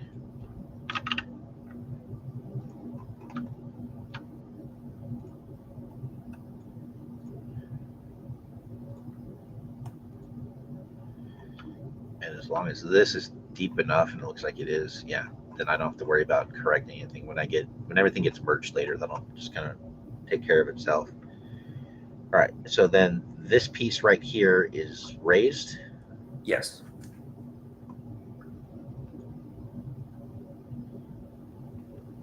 Trying to figure out exactly what I'm looking at. Think of it as something that is it pretty square? It's pretty square. It's got this looks like a cylinder on its side on that part. That's actually more like a rectangle that's raised higher than the other two features. Okay. Basically, think of it as if you're turning a dial, that whole thing would be moving up and down the long line to indicate like a smaller line. Like a slider. Okay. Yeah. Slider, perfect. And it overlaps just a pinch with this line, or all the way? A pinch. Yeah. It's about the two straight pieces of it are no higher than the square. Does it come all the way to the edge of this and meet? Or like yes, it flush, does. Like overlap or flush with? It's flush with it. All right. I think in reality it would not be. It would be separate, but looking at the real toy, that's the way that it's molded in. Probably because they couldn't. The tool couldn't do a gap that small. Yeah. All right. So.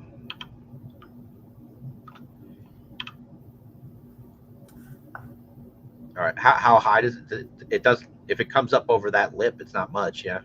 Right. Those those pieces that are, the two long pieces that are associated with it, they don't come up any higher than the square. I'm bringing it up because I feel like this is a detail that could use it. Okay. Could use that little bit of extra. All right, so we've got just a rectangle. I'm gonna have to bring that down.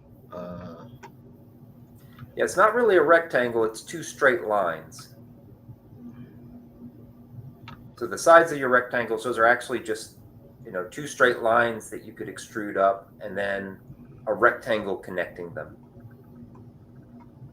which extrudes a bit higher. I'm just having a. Okay, so it's this rectangle and this rectangle. Is that right? Here and here, and then a thing connecting them. Yes, correct. Okay, so I'm way off. All right, and I don't need to. I hate when I do that.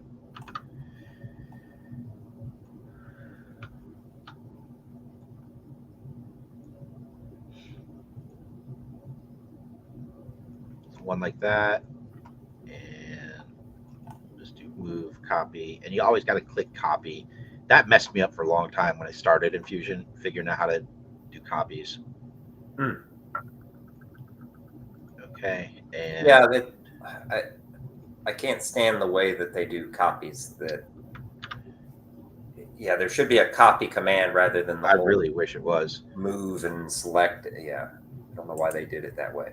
It's such a common feature to need. Like, I'm copying all the time, and it's just such an unintuitive way to handle it. So that rectangle that connects, am I kind of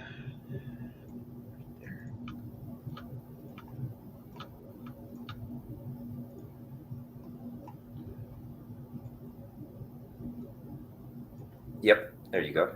so what because I'm my eyes are reading it as such a different shape than what it is. Is there? Yeah, it's got a little bit of detail to it, but I think it's shadows that make it look a little different. And you want to extrude that higher than the other two pieces. This part, the middle connector. The middle part, yeah.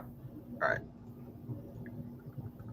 Just like just a pinch like that. Just a pinch to about the same height as just a pinch.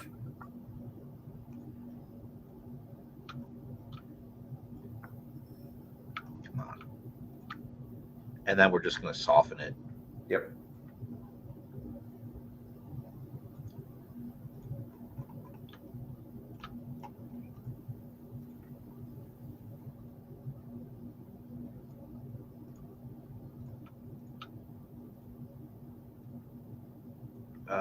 Should do both sides together, huh?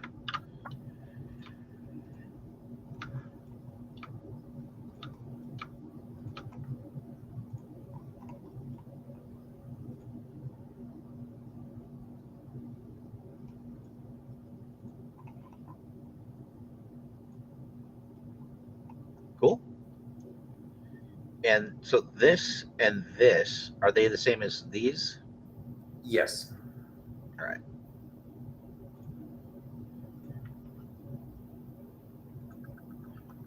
So of course.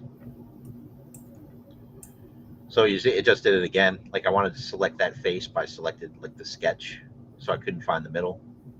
And it turned that. Oh, you son of a bean! This shit's annoying. So I turned those off. Maybe it won't let me because it's part of that bigger. No, it keeps turning it on. All right, screw you. We're just going to do this.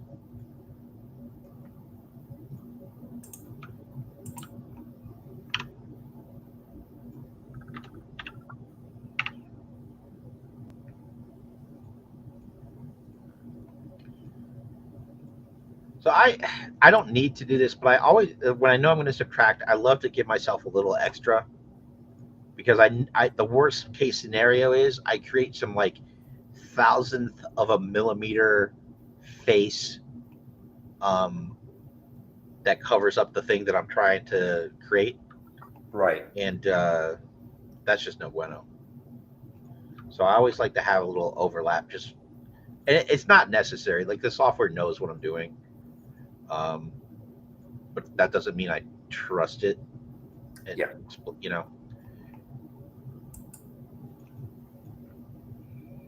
Let's do a copy. Boop. They're pretty symmetrical, aren't they? Yeah. Yeah.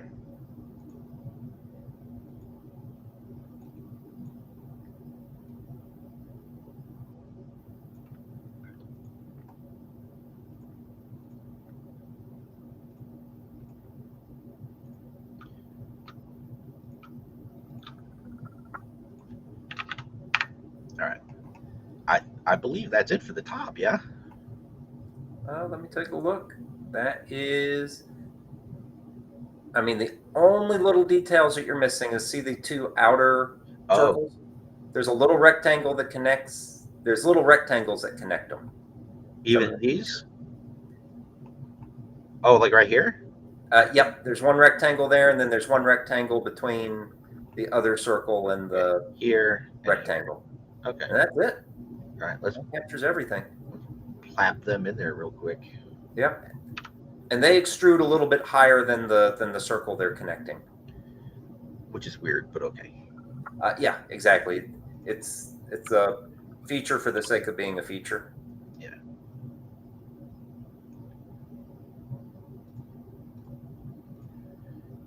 I mean, in reality, none of this makes sense. So adding rectangles that don't make sense to dials and gauges that don't make sense is perfectly fine. I feel like we're the aliens from Galaxy Quest. Yeah. Trying to fully replicate something that doesn't make sense to begin with. So I watched. I don't know if you've seen have you watched Andor? Oh yes, I have. Andor is so good. Yeah. And in my opinion, season 2 is like significantly better than season 1, which was good. Yeah. And my wife doesn't like ever take my word for it if I tell her there's a show that's really good. Okay. But enough people that weren't me talked about Andor being great that she wanted to watch it with me. So we watched season 1, burned through it, jumped into season 2, and I was explaining to her how like it leads right into Rogue One. Yeah. So we watched Rogue One last night. Nice. And there's a scene real close to the end where they're at not Scarif, where the big tower is, where they've got the Death Star plans. Okay, yeah. Okay, so they get inside there and they've got to climb to grab the hard drive so they can transmit it. Yeah. And so she gets the hard drive, Cassian gets shot and he falls, and she climbs up and she's got to go outside to the top of the tower to transmit the thing. But there's a circle with these doors that are like shutting and opening. Oh yeah. And so my friend Dick, who you've met, who would help me at the first couple of Joe Fests, he was like, yeah, Rogue One was going great until they got to the chompers. I'm like, what? He's like, the chompers, where there's like these things opening and closing for no reason. Yeah. Like, you mother, he ruined it for me, man. Yep. Ruined it. Yeah, that movie did. That movie was. I love Rogue One. I thought Rogue One was great. But what's interesting is if you look at the history of Rogue One, like if you go back to the original trailers, they completely changed that movie, or at least the end sequence. Because in the original trailers, they are running on the beach carrying the data pack, which never happened. In fact, there's never a scene in which Jane is running on the beach. Yeah. So it's like they went in, they got the thing, and then they were running back to the ship with it. In those trailers, when she's walking out on that catwalk to realign the dish, there was like a TIE fighter that came up and hovered. Yeah. And that disappeared from the movie. Yeah, yeah. So it's like they completely rethought the ending sequence. Yeah. and then added chompers. It's not the end of the world. It's just like if Dick hadn't made the Galaxy Quest reference, it never would have even popped in my mind. I was just happy with that movie so much. Yep. So I've got an issue here where I want to put a fillet around this corner, Okay. and because of these other fillets that are already here, Yep. like it's just not letting me do it much. All right. Let's. I kind of want that to be heavier. And what'll I happen? mean, you could. Can you get rid of the vertical fillets? Yeah, I'm going to. Okay. But see this little red piece? That's indicating like something about the math right there. Yeah. Is the thing that's messing it up. So in theory, I should be able to grab that, and it should highlight here where that is, and I'm not seeing it. Okay. What if you do? Try this. What if you do a right click on it and edit? Yeah. Yeah. What I was trying to show is though that sometimes when there's compound things that have happened, it doesn't know what to tell you to do. Right. Okay. So it's probably this one right here, but whatever. Like hitting edit, like that was the right move, and I can just power that up a bit, and that's fine. This should work now.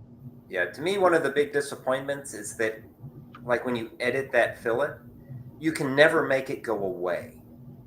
You can edit the number associated with it, but you can't just say I don't want to fillet here anymore. Right. Like you can on the timeline, you can come down and delete it. But yeah, like if I come up here and I right click and edit feature, like fuck off isn't an option. Right. Yeah.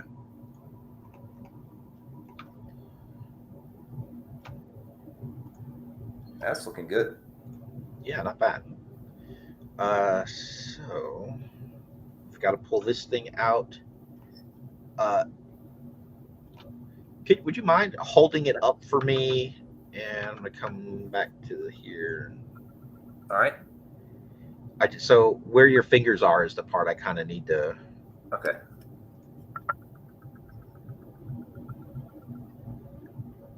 Yeah. Interesting. Okay. You're good. You're good. Okay. Thank you. Yep. It's just real close. So I'm gonna. No, I can't do that now. So I was gonna grab his face and do an extrude, but because I have these fillets here, I'm not gonna have a good corner to work with, so I can't. Right. Really do that. So we'll just we'll make that the face and work from the center. Yep.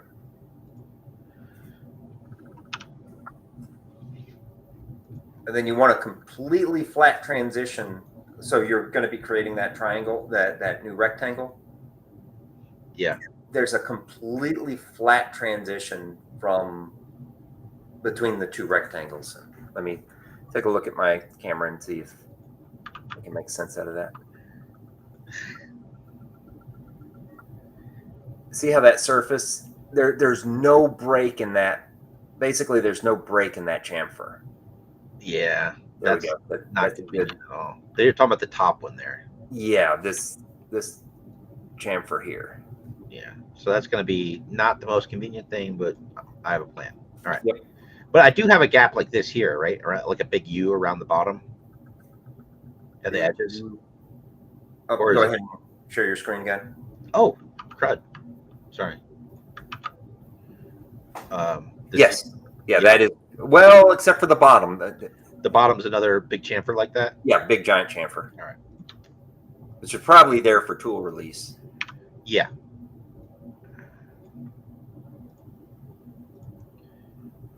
All right. So new body. So what we're going to do, because we need to fill in that fillet right there. So we're just going to make this a shape that we can kind of carve out. Yep. And so I'll bring that down as well. Yeah, that's a good way to do it.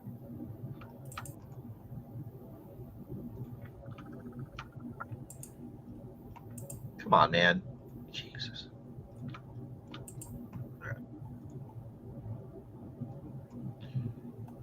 All right. So for the bottom one, we're going to do this two different ways. For the bottom one, I'm just going to cut it. So I'll draw my, effectively the chamfer I want. Okay.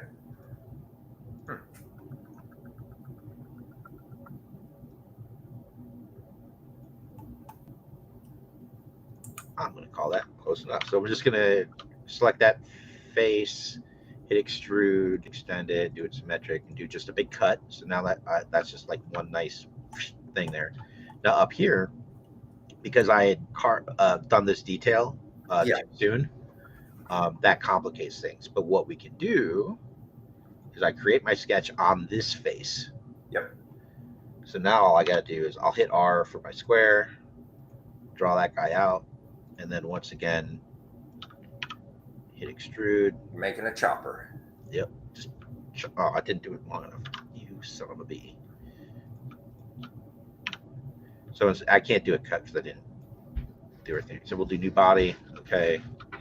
And then right there is where I screwed that up. So offset face, just make it bigger.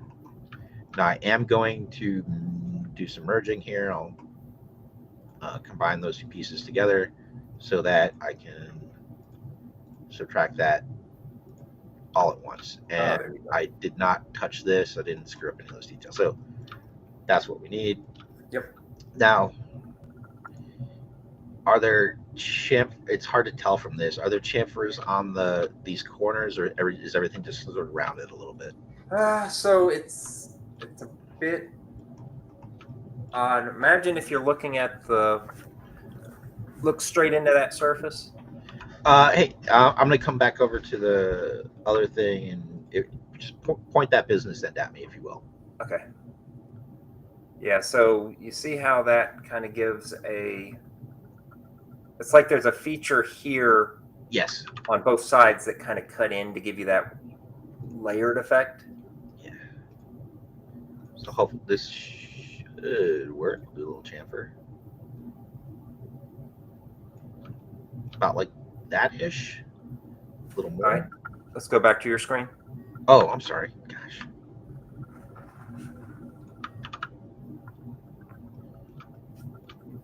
No, it's...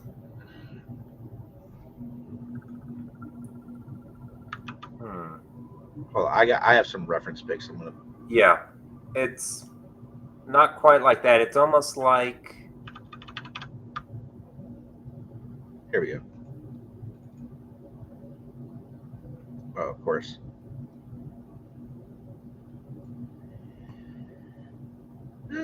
What the hell am I looking at? It's almost like you put draw a triangle on the surface and then cut it out.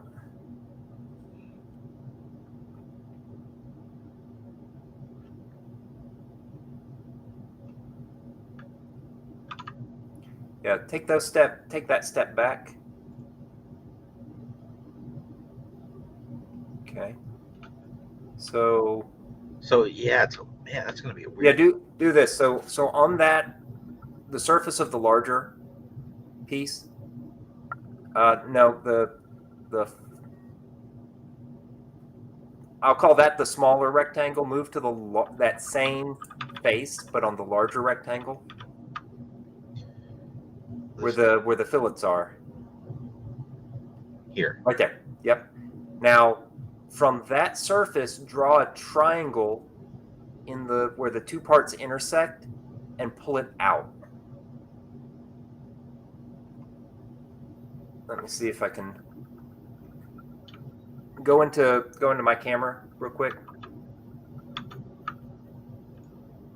Okay. See up in this corner? Yeah. Here? It's like. Yeah. Yeah. I got it. There we go. Right here, draw a triangle, and then extrude it out to cut.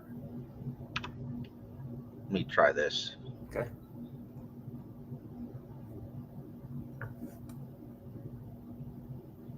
All right, let's take a look at your screen again. Oh, sorry. All right. So I grabbed the center and I did a rectangle up. So I'm gonna try to split body this. Okay. Make this piece go away, and we'll do a draft right there.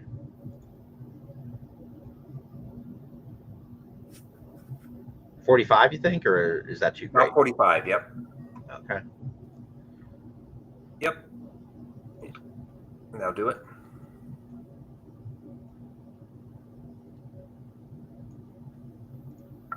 Yeah, that works. It's all about three-dimensional problem solving. Exactly. It's just a puzzle to figure out how to make the shapes you want with the tools you have. We'll do the same thing. I wasn't able to perfectly cut it.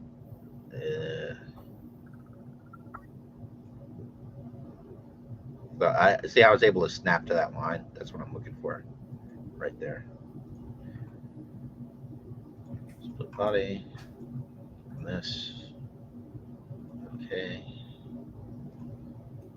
Draft.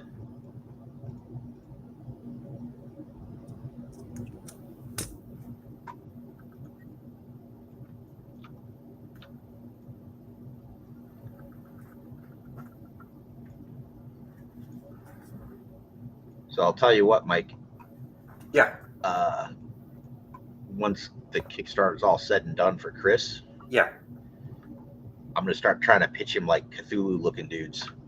Oh. It's just a new head. It's just a new head. Yeah. So we'll Do see. it. Yeah. Or fish people from the Shadow over Innsmouth. That would work really well too. Yeah. There's a lot of great options. Yeah. Oh, come on, man. I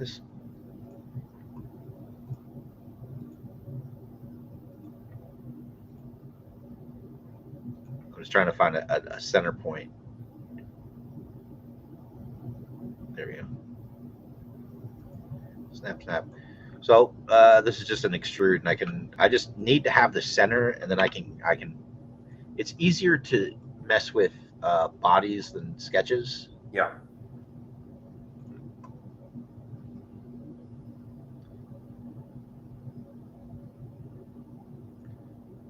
Can you you want to jump on the calipers and we'll just no shit measure how big that outer circle is and then step our way in.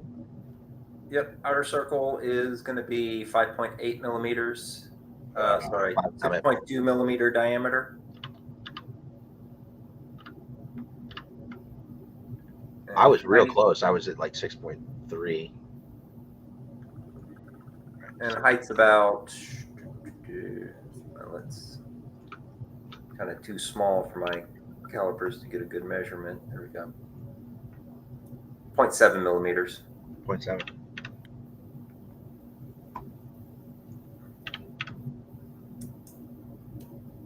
Yeah, I'm safe joining that.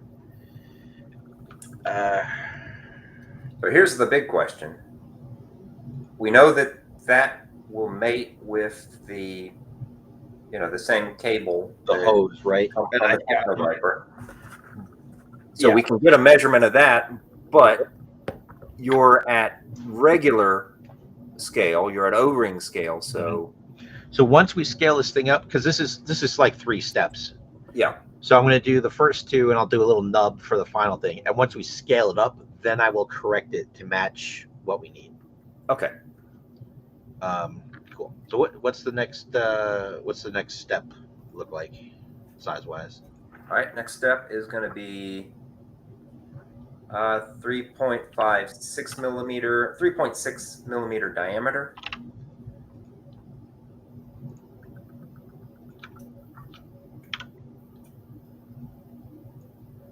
It's about the same. Dang it. And height-wise, I'm just going to eyeball it. Call it 0.9. Really? Yeah. Okay. And weird, but thing. Yeah.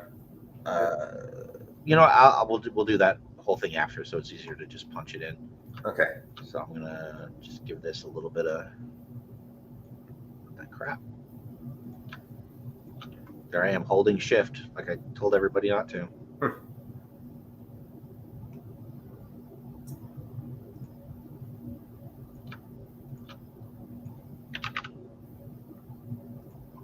right, and we'll come back and do that other bit later. And I think we're kind of on the home stretch. So over here, there is or is not any great detail. There's okay. Yep.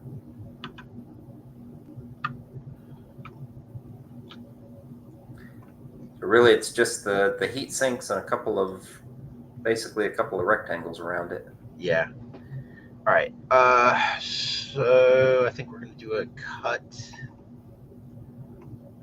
or a split body.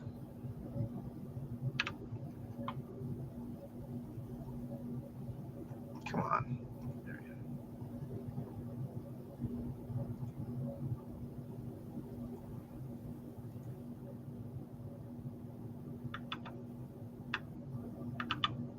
Okay, so that kind of shape right there kind of extends all the way around. Yes. Split body. This guy. Okay. And now we're just gonna offset these faces a bit. And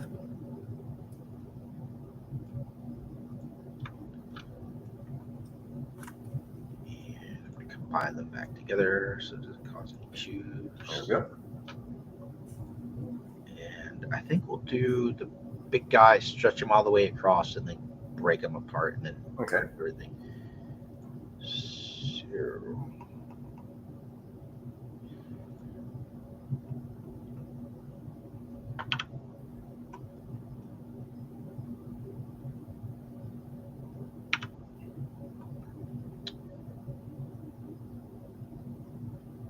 yeah, I'm not really accounting for there's a bit of a bevel all the way around the bottom, right? Yeah. So it's like a chamfer, and it goes straight into the heat sinks. Yeah. So what you might want to do is create the heat sinks as rectangles, put them all the way around, and then, like you did before, add a square offset at the 45-degree angles of the chamfers that you have, and then just use that as a cutter. So you're cutting all the shapes at the same time. Yeah, I got a different idea. Hold on. It doesn't do that at the top, though, right? Does it? Yeah, at the top it does that as well. Shit. At least for the big ones.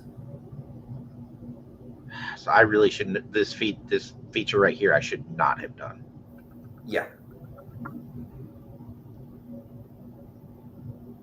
So in between the gaps, like I like it still needs to be there, but it needs to be between the gaps of these heat sinks up here and down here. Yeah, there's no. Yeah, it would be between them. All right. Or if you didn't have it at all, I don't think anyone would notice. Sure, but so this is just like a problem solving. How do we use this software to do the thing we want to do? Yep. And because I did this thing at the top, that's kind of screwing stuff up. So I think the thing to do is just get rid of this feature, which we've already found out isn't as easy as we'd like it to be. Yeah, the other thing you could do is you could create your heat sinks as rectangles, push them back into the surface and extrude them, and then when you cut them, you'll get that flat surface while still maintaining the fillet around. See if I can just delete. There we go. All right. So here, okay. I because I went to the edit feature, which showed me where it was on the timeline, so I was able to right click and just delete it. Okay. Make sure it goes all the way around. Yes. We don't need to worry about these corners because we don't have any kind of overlap or anything there. So we are going to I think we should be able to split body like that. And now if I offset face, it should continue that bevel. It didn't. Well, it continued the bevel, but it offset the bevel too. All right, so we want to split. Excuse me. We want to split face, not do a split body. So we split face, and now it should work. Yes. Yes. Now, do you want to do that at the bottom before you do all these? Because it's the same type of feature. Understood. I deliberately want to do it different. Okay.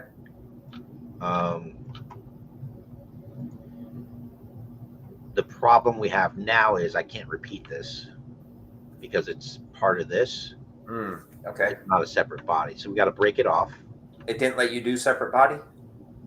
No, because in order to maintain that, I had to split face and extrude this out from a face.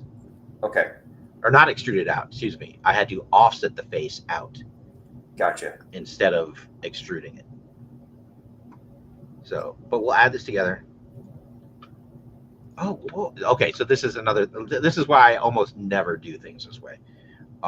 This is now a separate face than this, even though they are exact same. It's a separate face, and maybe there's a way to combine faces, but I'm not aware of it. Okay. It just doesn't come up. It's not the way I work.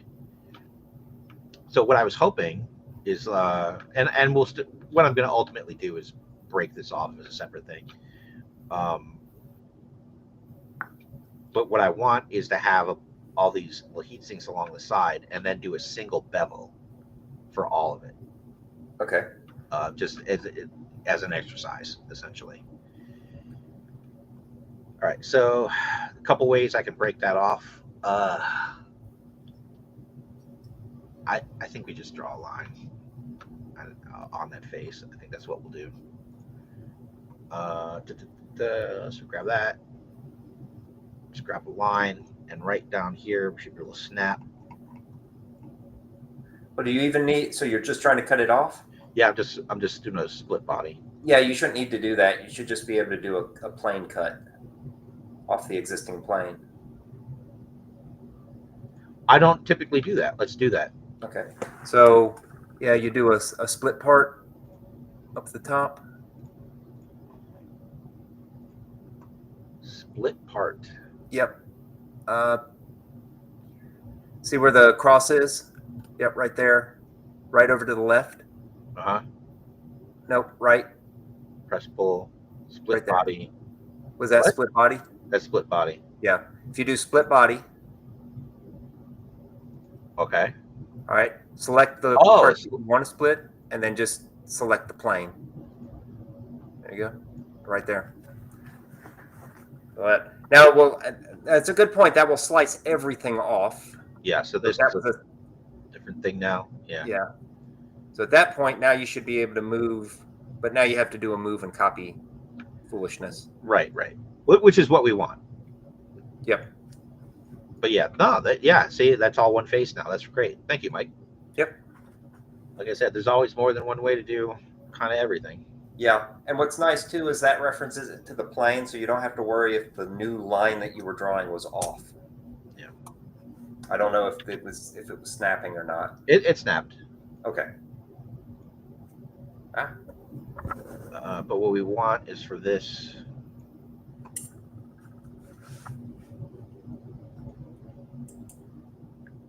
Little bit of trouble just kind of matching everything up, because this isn't a perfectly orthographic photo. There's a little bit of eyeballing I gotta do. So we're just gonna do pattern on a path. This is our object. Make that our path. Actually, shit, before I do that,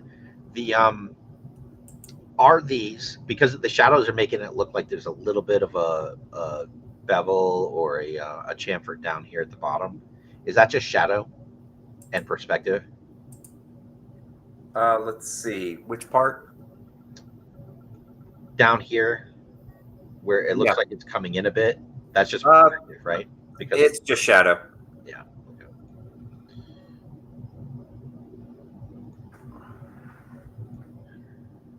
Path. This guy. This path.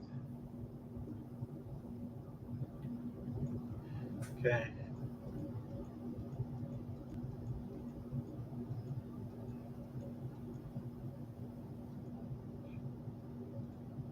And those seem a little thick. Yeah.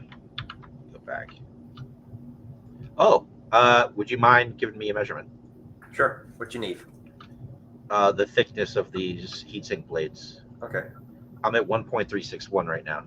1 millimeter. Technically 0.97 millimeters.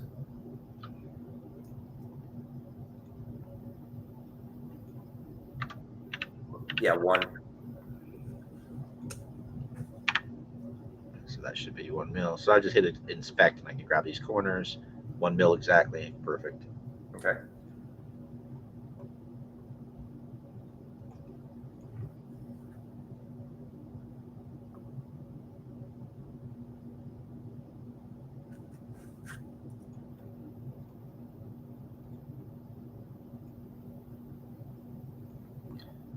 And the measured distance that I'm getting between them is going to be 0.7 millimeters. Okay. Pretty tight. Yep.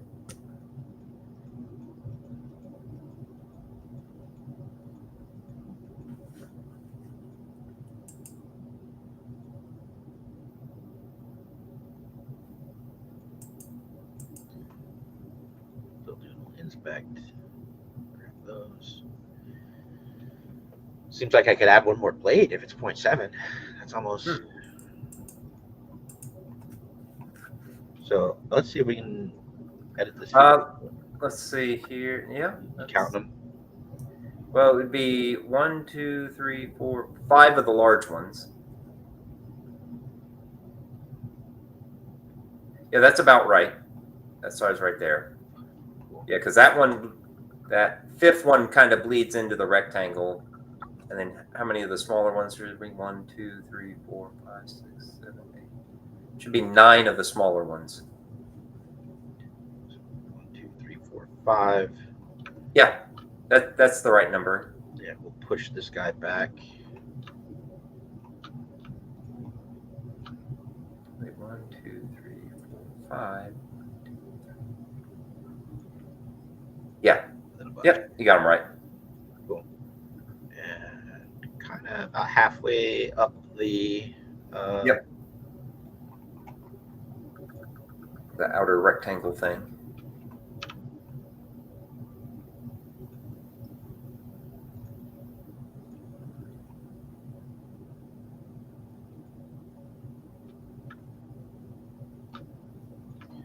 That's just kind of in the way right there.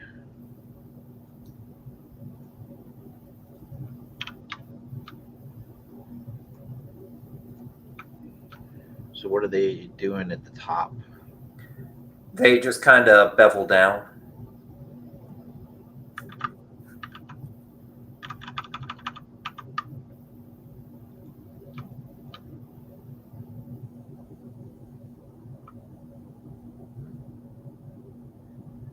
So if I wish this was a thing and I could grab the draft and just draft all of these at once, I can't. So Okay.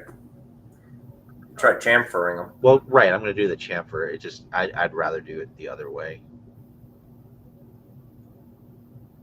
because it seems like these should be higher now that I've done that. Just a pinch,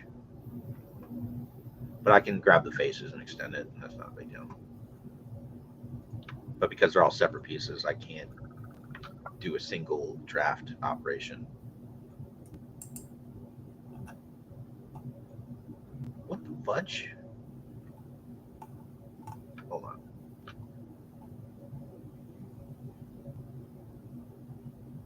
You son of a bee.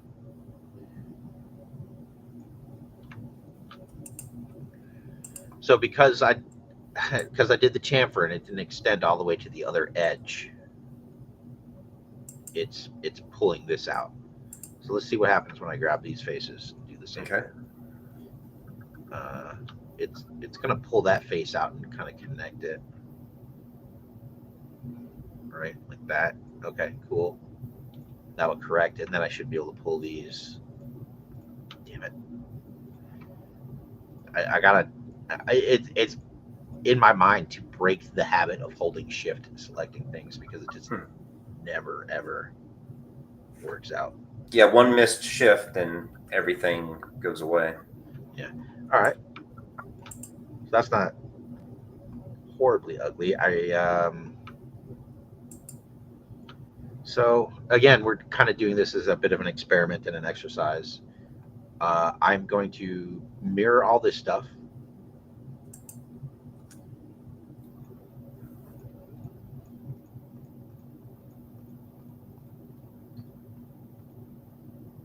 Send it over. Yeah. There's a couple little details that need to happen, and typically, if I'm going to be mirroring and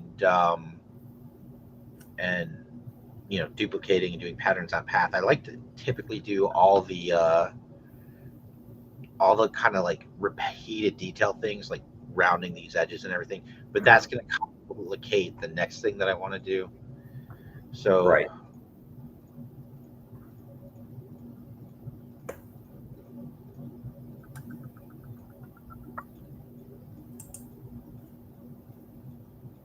So I should have done this over here. Just clicked and dragged and grabbed everything, but oh well. So we're combining all this crap, and again, this is a bit of an exercise / experiment. So we're going to do a chamfer here, and what happens is I'll be chamfering just this one thing, and as soon as I hit this edge, it should apply to everything. Okay. Which is what we want. There we go. Oh wow. Yep. Yeah. So does that kind of match with that? Let's see. Yeah. Like that. That matches the general idea. I don't know. It should be the same angle as the one up top. Yeah, it's a 45. Okay. So so because we had been doing 2 distance, it defaulted to that, but really what I want is a single distance because that'll default to 45. Okay. So see how there's 2 arrows? Yeah. It's because over here this is a 2 distance and we just want equal distance. Okay. Oh, there we go. And that'll give us the 45 we want.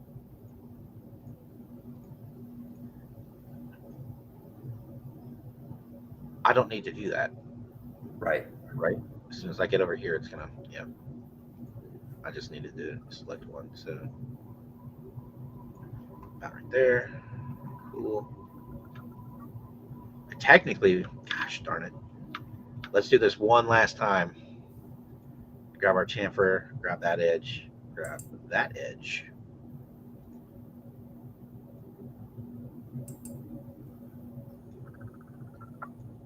And now we got all of it at once. Right? Let's see it from the front. Yep. Cool. All right, Nice. so we've got a couple little details left and we'll be done and I can go to the bathroom. I mean, you could always pull a Steve Martin. Nah, I like this chair. I want to keep on using it. Thank you. For the record, you are referencing Dirty Rotten Scoundrels, and I know it. Absolutely. Yes. May I go to the bathroom?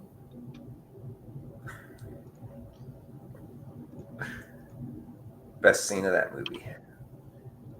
It's a good movie, man. I remember seeing that in the theater when I was a kid.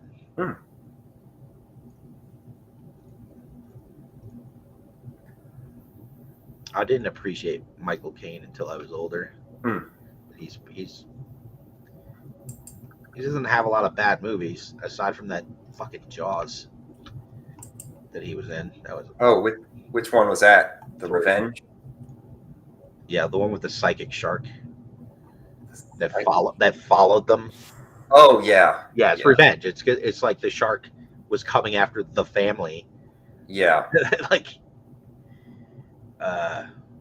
okay.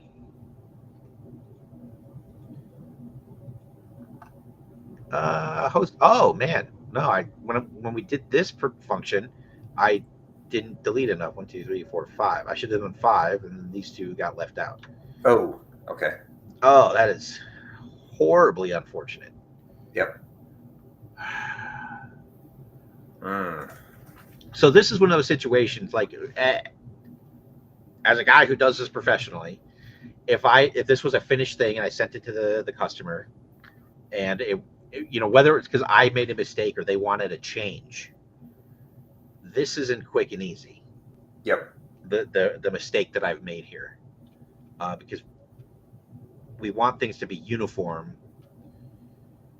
and I've created a bit of a mess. Yeah. I mean, if you really want to do it quick and dirty, you could do 2 plain cuts and remove the part that you don't want. And I think that's what we're going to be doing. Yeah. Do a plain cut on that surface and a plain cut on the other surface. Yeah, but it's more than just one. No, if you do the plain cuts, it's going to cut across all of them. We'll start here. Yep. Do a plain cut there. Yeah. Okay. And do a plain cut off of that surface. Off of this one. Yep. Well, that's following my arrow, not your arrow.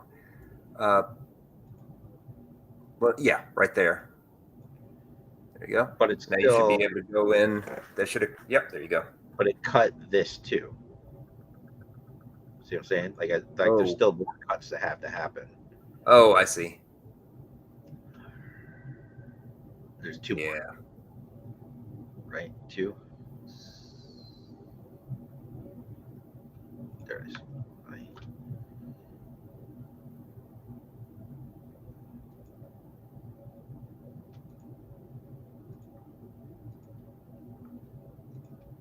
Okay, now that should. Yep. Well, that's still got to be chamfered. Yeah, it's still got that. Well, that's this other cut that I've already done. Yeah. Well, now you did too many.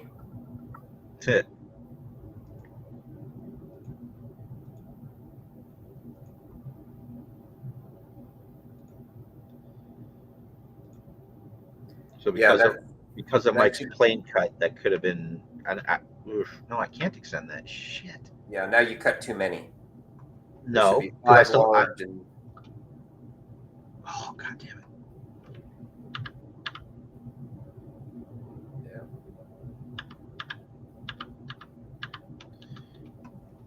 There you go. 1, 2, 3, 4, 5, 6. So those 2. Yeah.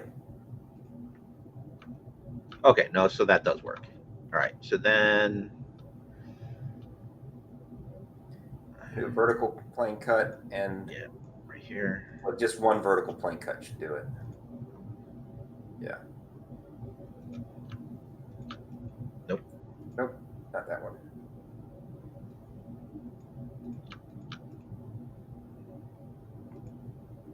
Yay! There we go. Now just remember to reconnect everything. Oh shit, you already mirrored it too, right? Yeah.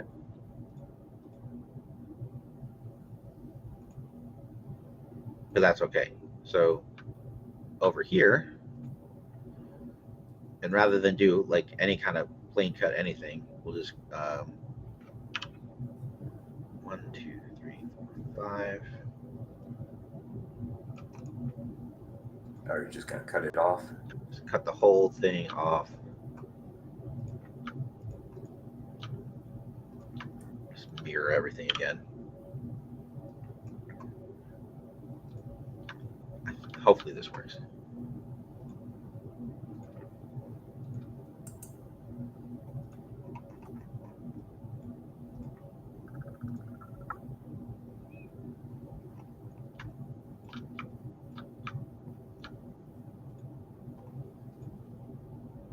I don't like that little.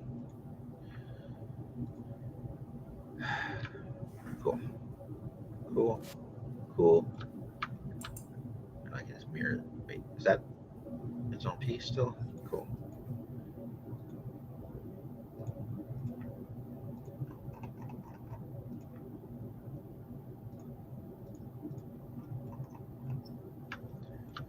All right.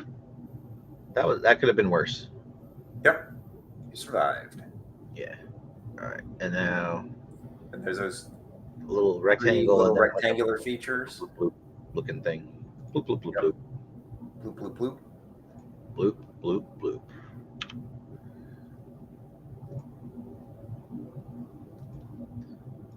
Man, it's gonna be an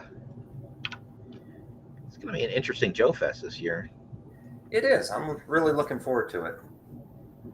Went fast this Yeah. last year.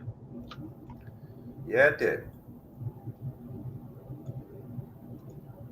Yeah, yeah, Joe Fest is going to be a lot of fun. A lot of good panels too. You know, really. Are you able to pull the list up? You can tell us some of the panels. Oh, sure. I think what's really going to make it interesting is a lot of the projects are coming to fruition. Yeah. Like Operation Recall is right at the door. I think what they're going to be able to show for it is going to be really, really spectacular. In that, you know, I'm still not sure where the shipping is planned, but it's Christmas time frame, I believe. awesome. So let's see what we've got For the first wave of for the first wave, which is the what four figures. Yeah, I think it's 4. So let's see, panels wise. Well, I mean, you've got the GEM 40th anniversary panel. Really? Yeah. Apparently, it's 40th anniversary for GEM. Well, I'm guessing that's because our dude's going to be there to talk about how he killed Jim's mom. Oh, that's true. Yeah. So let's see. So there's that one. I'll probably skip that one. There's Joe Declassified. Not sure what they're talking about, but then Declassified is always good. What's that? Declassified is always good. Oh, okay. Then there's the Robot Chicken panel at 1, followed by Operation Recall at 2. Okay. Followed by Big Bad Workshops with Eagle Force at 3. Yeah, that's going to be Bill. Yep. Then there's Patriot Force. I haven't really paid too much attention to them. I know they're like a 4-inch line. Yep. Then a Super 7 panel with Brian Flynn. Oh, I didn't realize they were going. Oh yeah, they're going to do the big panel, the big booth again. No kidding. And it looks like at 5, at his panel, he's going to reveal what they're going to do for San Diego Comic-Con. Nice. And then Roma Fest, Cold Slither Karaoke. But then the fact that at 6, it sounds like Chris is going to be doing a panel. On Saturday, yeah. And then Sunday, not really. Larry's going to be doing a panel with Talking Joe. And Ramen Toy is going to be doing a panel at 2. So yeah, lots of interesting panels going on. Cool. And like I said, hopefully they have a real room for doing panels. It sounds like it. Like if they're filling that upstairs area. Yeah. Yeah. Because the rooms are there. That's the thing. Remember when they were going to do the meet and greet or the question and answer with Seth, and we went to the room? I mean, that's the room to do a panel in. Yeah. For every reason. Yeah. You know, and hopefully they'll get move tables out and put chairs so that it can fit more than 20 people. But oh no, they hold, like, even when we did the custom class, like there was more than 50 seats. Oh, okay. Yeah, I haven't. So there's no custom classes. Yeah, right? like 60 or not that I'm aware of. Okay. Because we had 50 people sign up, and it wasn't all the seats, you know. Okay. Yeah, there's no custom class that you've heard of, right? Correct.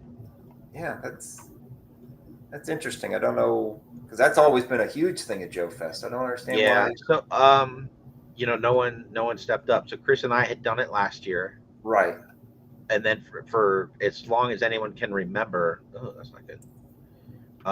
As long as anyone can remember, before that, it was John from Dime Novel Legends, Oh, okay. the Yeah. Chicken Fried Toys, Oh, yeah. Yeah. and or Alyosha, if that's what you're into.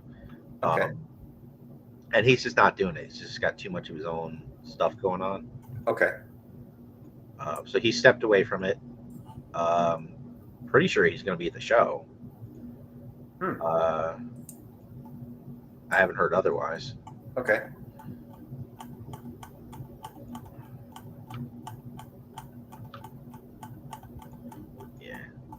Yeah. I'm hitting the tedious final touching stage. I do need to put a little detail on that back end. Yeah, there should be some heat sinks around the back. Yeah. And then like one rectangle thing. Oh, okay. Ken's Toys just indicated that Patriot Force is a 6-inch line, not a 4-inch. Okay. Yeah, they have a Kickstarter going right now, I believe. Really? Okay. Oh, one of the let's see, Kickstarter Patriot Force. Oh, and I don't know if you noticed or not, but next week, I think, yeah, on the 17th, they are finally going to start the Kickstarter for Disavowed. Nice. And that is the comic from Jason from Josh Blaylock. Yeah, thank you. It's the G.I. Joe meets the boys kind of thing. Yeah. Which unfortunately reminds me that Project Scorpion is completely stalled. I need to get back to it. Someday I will. Maybe Joe Fest will be the kick in the butt I need to get back to it. He'll step away all super motivated. Yep. Yeah. Seems likely. Yeah, I think so. It's, it got to the, I got the basic stuff done. I mean, I've got most of the vehicle, and I was just like, and then things happened, and just kind of lost the drive. Yeah. It'll come back. Yeah. It's Plus, I leave Joe Fest ready to do so every year. Joe Fest, and I'm just so jazzed at the end of it. Yeah. Ready to do something. Yep. So I'm hoping it'll give me that bump. I was hoping to finish it up this weekend, but I am going to finish up. I mean, I'm like really close to finishing up this guy. Hold on. I can't see it. Yeah. So most of it was just. Hold on. Bring it back. What? Oh, okay. I thought you were. Okay. Yeah. So yeah, that's going to be most of it was reused from parts that I've already done. So it's just adding the turret and the gap guns and a couple details. So that'll get me back into the swing of things again. Will that be a tricky print for you, support wise? That one? No, not at all. I've got it broken up into pieces. Okay. That all print really nicely because I did the HISS version 5 about a year ago, maybe a little bit longer than that. And that's the red one, yeah. No, it's the. It was basically the. I remember it. Like you do. You took. You got a shot of it next to a quarter. Or, oh yeah. It's basically the movie HISS, the Retaliation HISS. I did do a red version of it, but I also did the black version and added a whole bunch of fun little features to make it an underwater vehicle and a flying vehicle. There's this whole modular mix and match type of thing. Yeah. Oh, we haven't talked about it in a while, but Joe Lanta. Yes. and or assembly required. I want to do 3D printing panels. Okay. Joe Lanta, I will definitely be there. Uh-huh. I have to see how Joe, how assembly required hits to see if I can make it up there or not. Let's see, when is Joe Lanta? Should be near the end of September. Yeah, September 26th, 27th, and 28th. So are you gonna have a table at Joe Lanta? Yes. Cool. I need to get there. It's possible, maybe even likely, that Chris and I are doing a custom class. Okay. Nice. But Chris has been wrapped up with the Kickstarter, which is completely understandable. Inexcusable. I mean, understandable. But so that's kind of put a damper on our planning. Yep. But if we're gonna do it, and I want to, we need to get our shit together and make it happen. I mean, you could do a custom Cthulhu head for World War Hell. Just saying. Yeah. But no, once he has parts in production for that, that could really be a game changer for the custom class as well. Yeah.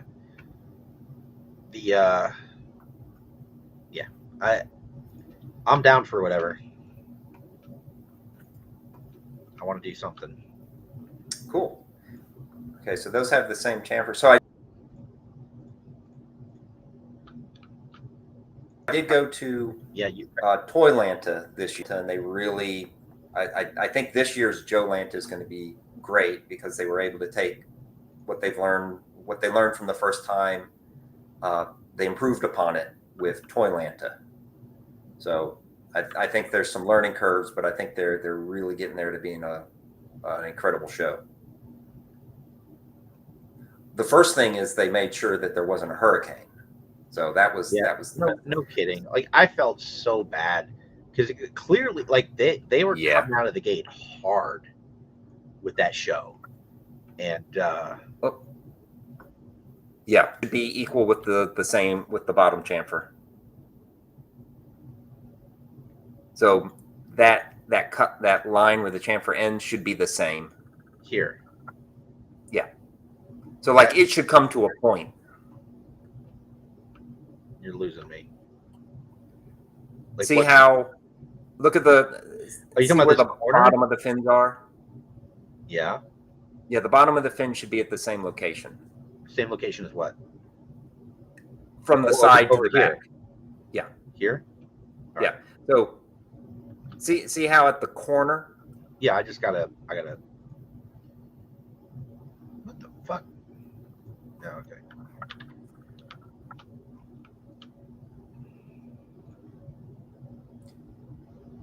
Yeah, if you start the chamfer there and then stop right, keep going a little bit, right there, right where it hits the point, it should be the same. The chamfer across around the bottom. It's kind of weird because you've got that fillet that's there. Yeah. Yeah, so move that up just a little bit. There. Perfect. So what I'm going to try is I'll do two distance. It should this. What the shit?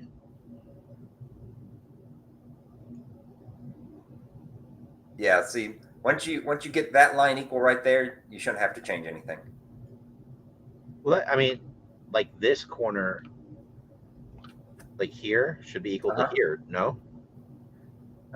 Okay. So yeah. So that corner should be the same too. So that's a little. Yeah. So there we go. Okay. Then I just gotta hit these guys.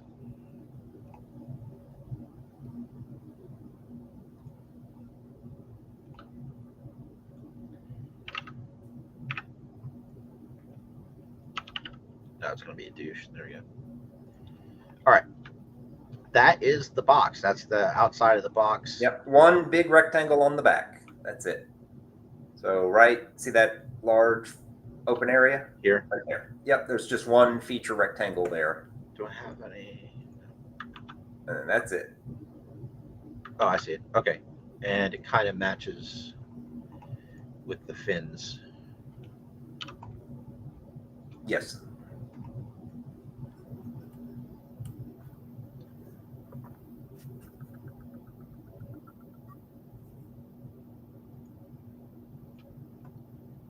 I'll just do a split face. This guy.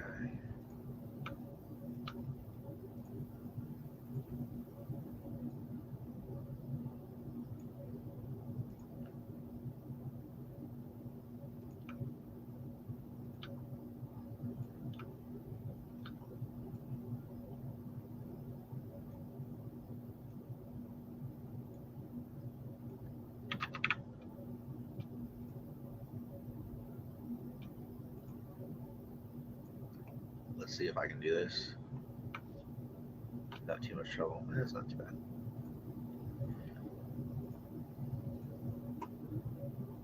So see this here where it's kind of a broken face, but not an entire broken face. Yeah. That's a problem. That is not good. Hopefully it won't cause any issues. We'll see.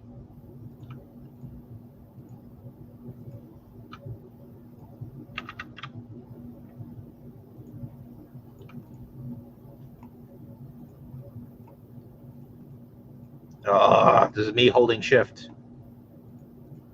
See? God damn it.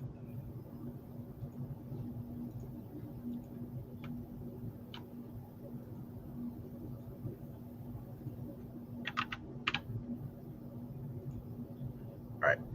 Okay. We're calling the outside done. We're gonna knock out the inside here. Okay. Yeah, I'm gonna merge everything real quick. All right. Just do a big combine. Okay. So we've got one piece. I'm gonna change my opacity down to 40 just so I can kind of see what I'm doing. So there's this face on the bottom. Yeah. That's the inside of the chamfer. I'm just gonna extrude that up and into it in order to do a cut. Okay. Did you do an offset? Offset. No, I'll do that in a second. Oh, okay. Yeah. So In fact, you probably don't even need an offset because of the way the bevel. I want a little more for the supports to grab. Okay. So I'm going to come back to opacity, bring it up to 100. So what Mike's talking about is right now we've got kind of a sharp corner right here. What is that line? I don't know why that's like that. That's kind of odd. But I'm going to grab these and offset these faces and give us a little wider. Oh, it's going to be a douche. Damn it. It doesn't like something. Yeah. It's probably that split line. Yeah, I don't know what caused that.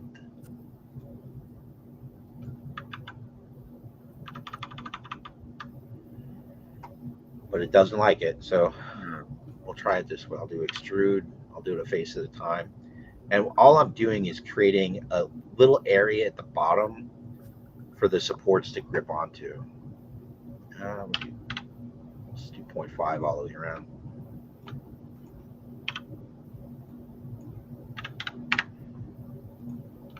So let's see if we can do two of these at once or if it's going to...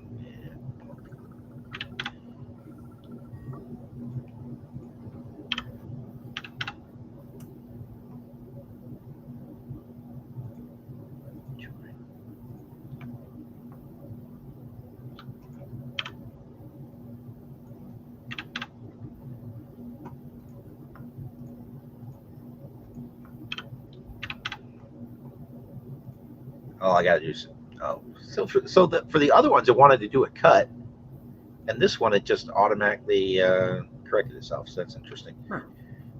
Anyway, so that gave us a kind of a thicker place where I could put the supports at the bottom. For poops and giggles, we're gonna do a draft. I'm gonna do 3 degrees. And this is so that essentially we're going to print it flat, or I'm going to enable it to be printed flat and just have supports along this bottom kind of knife edge.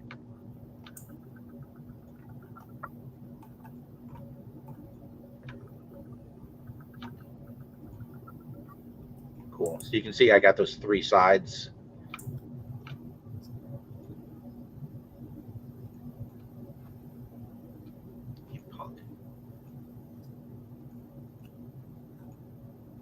What's it doing?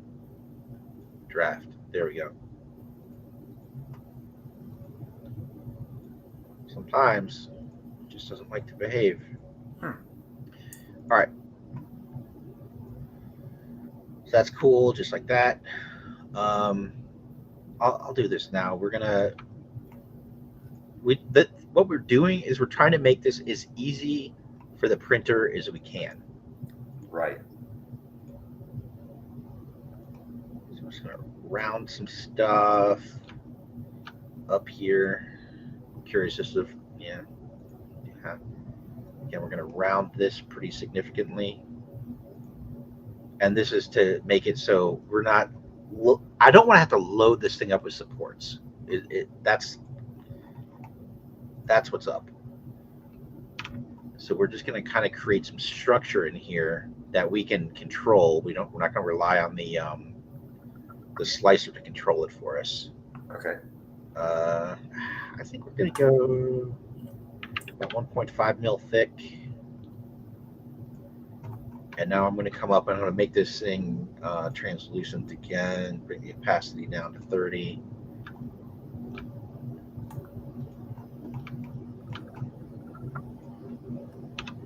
Oops.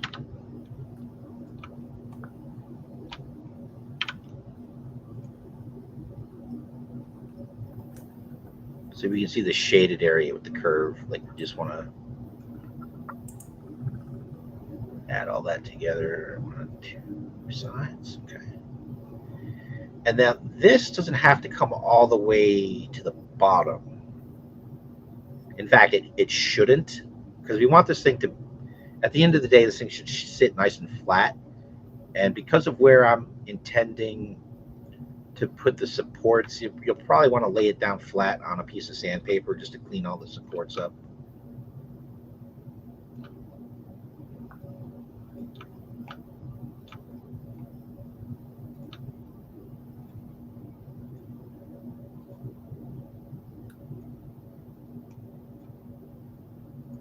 Want to keep it nice and clean. So make a copy. I hate that there's even a copy button and it just doesn't like function as advertised. Yeah. You know?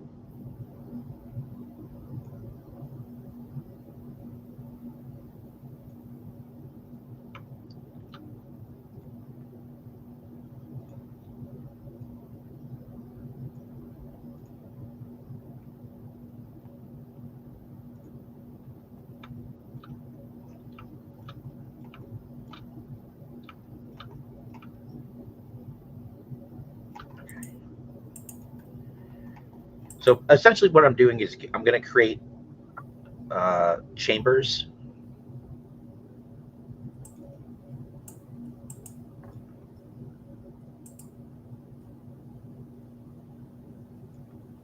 And each chamber will have a rounded roof. Okay. So I'm just going to do some stuff to make it symmetric, which isn't even imperative, but my brain kind of needs it to be that way.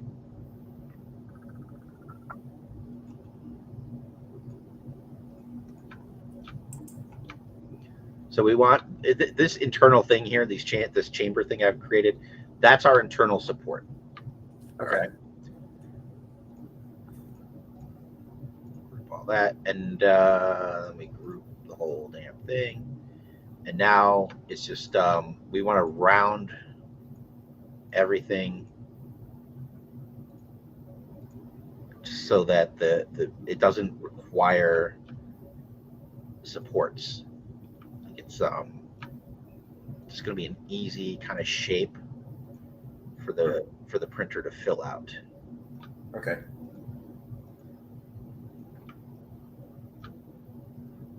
The trick is not missing any of our edges.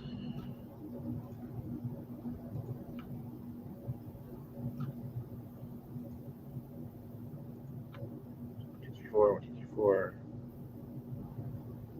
Those outer edges are already round.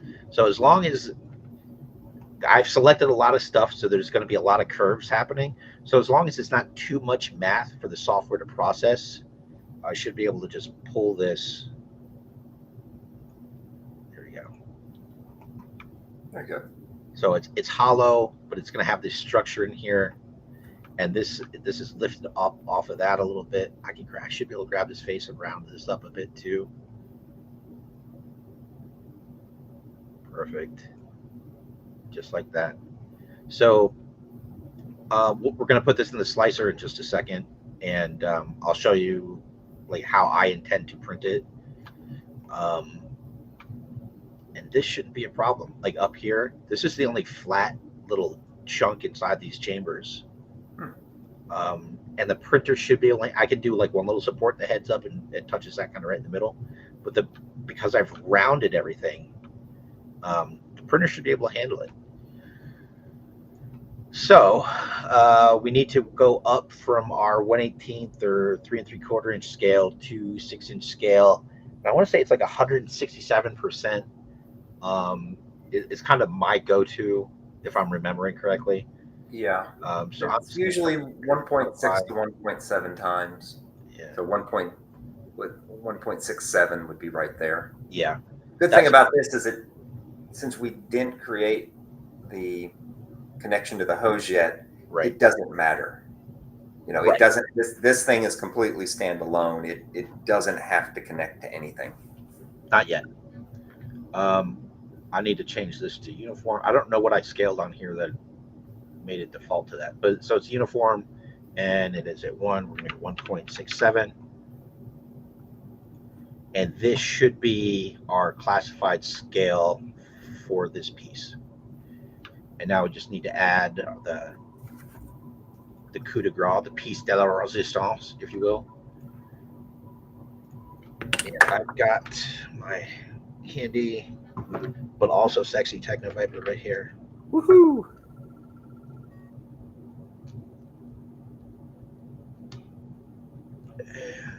I have it as a diameter of about 2.3 millimeters. Okay.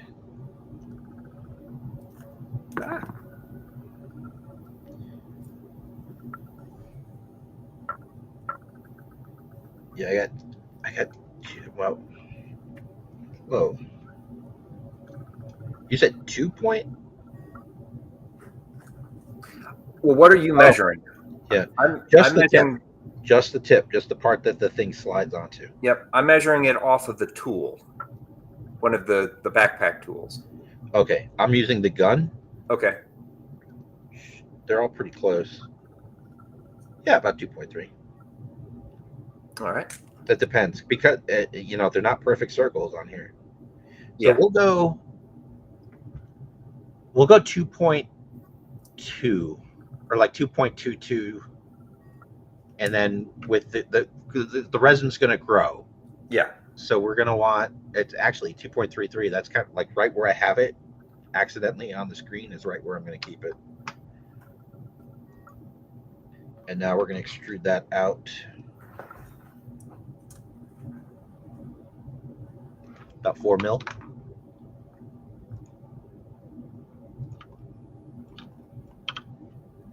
3.75.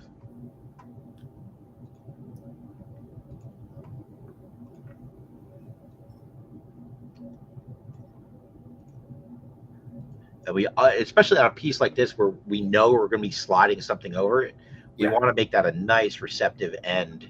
Yep. To take that that piece, so nice and round there.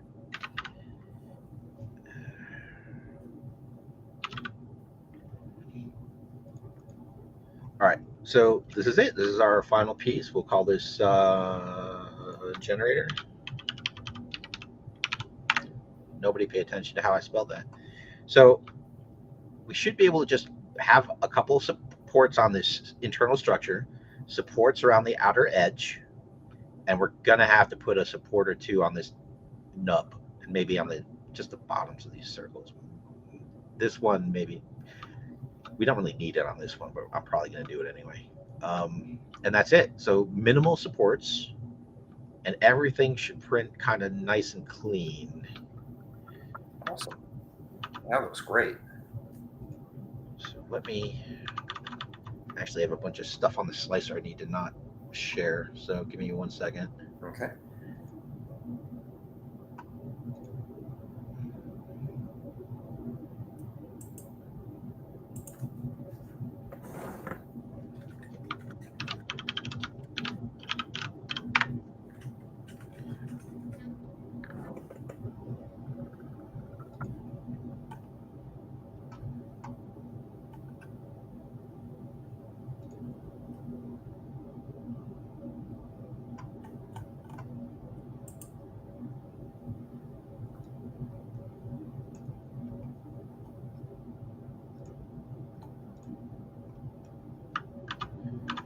Okay. So I'm just gonna save this out as a mesh. Save as mesh. Okay, I'm not sharing right now, right? No, you're not. Okay. I don't want to be, just to clarify. Like, I want to. I got too much proprietary like NDA nonsense going on that Okay. clicking through folders is not what I want to do on a live stream. Where's it? There it is. Dr. Mindbender generator. Save.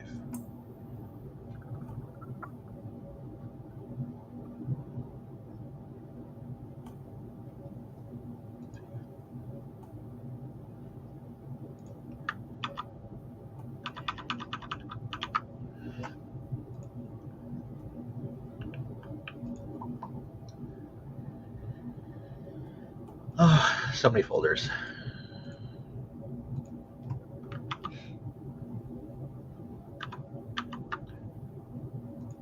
All right, here we go. You see it? Yes. Okay. So all I did was I saved it as STL, and then I imported it into G.I.JOE Pro 2.0. Fuck you, G.I.JOE, for doing that to me. All right. So normally, I would not print a box flat. It's tremendous suction on everything. It's just bad. But we've deliberately created this in such a way that this should be just fine. So I'm going to select it, supports. That's going to kick it up a couple of millimeters off the bed. And I have it set up to create this raft. I want to say it's like 110% around the outside. And I like to do these hexes. That way the raft doesn't have so much suction that it gets ripped off. But this is not the biggest thing, so it shouldn't be an issue.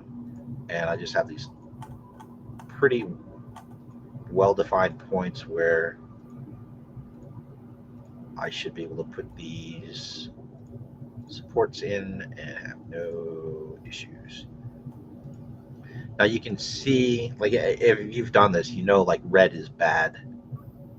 And I've got this red up here, but you see when I come over it, like these are these curves, and none of that should cause me too much trouble. It won't be the prettiest, but it's not going to fail. And it's on the inside, so I don't care if it isn't pretty.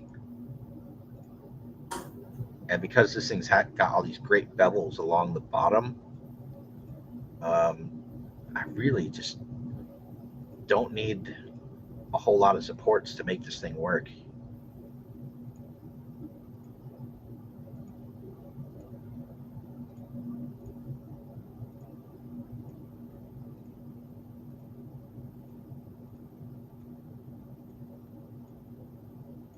I'll tell you, it's been so long since I've used like the automatic support feature on any software. A little part of me is curious what it would do. but not enough to actually try it. So Gotcha.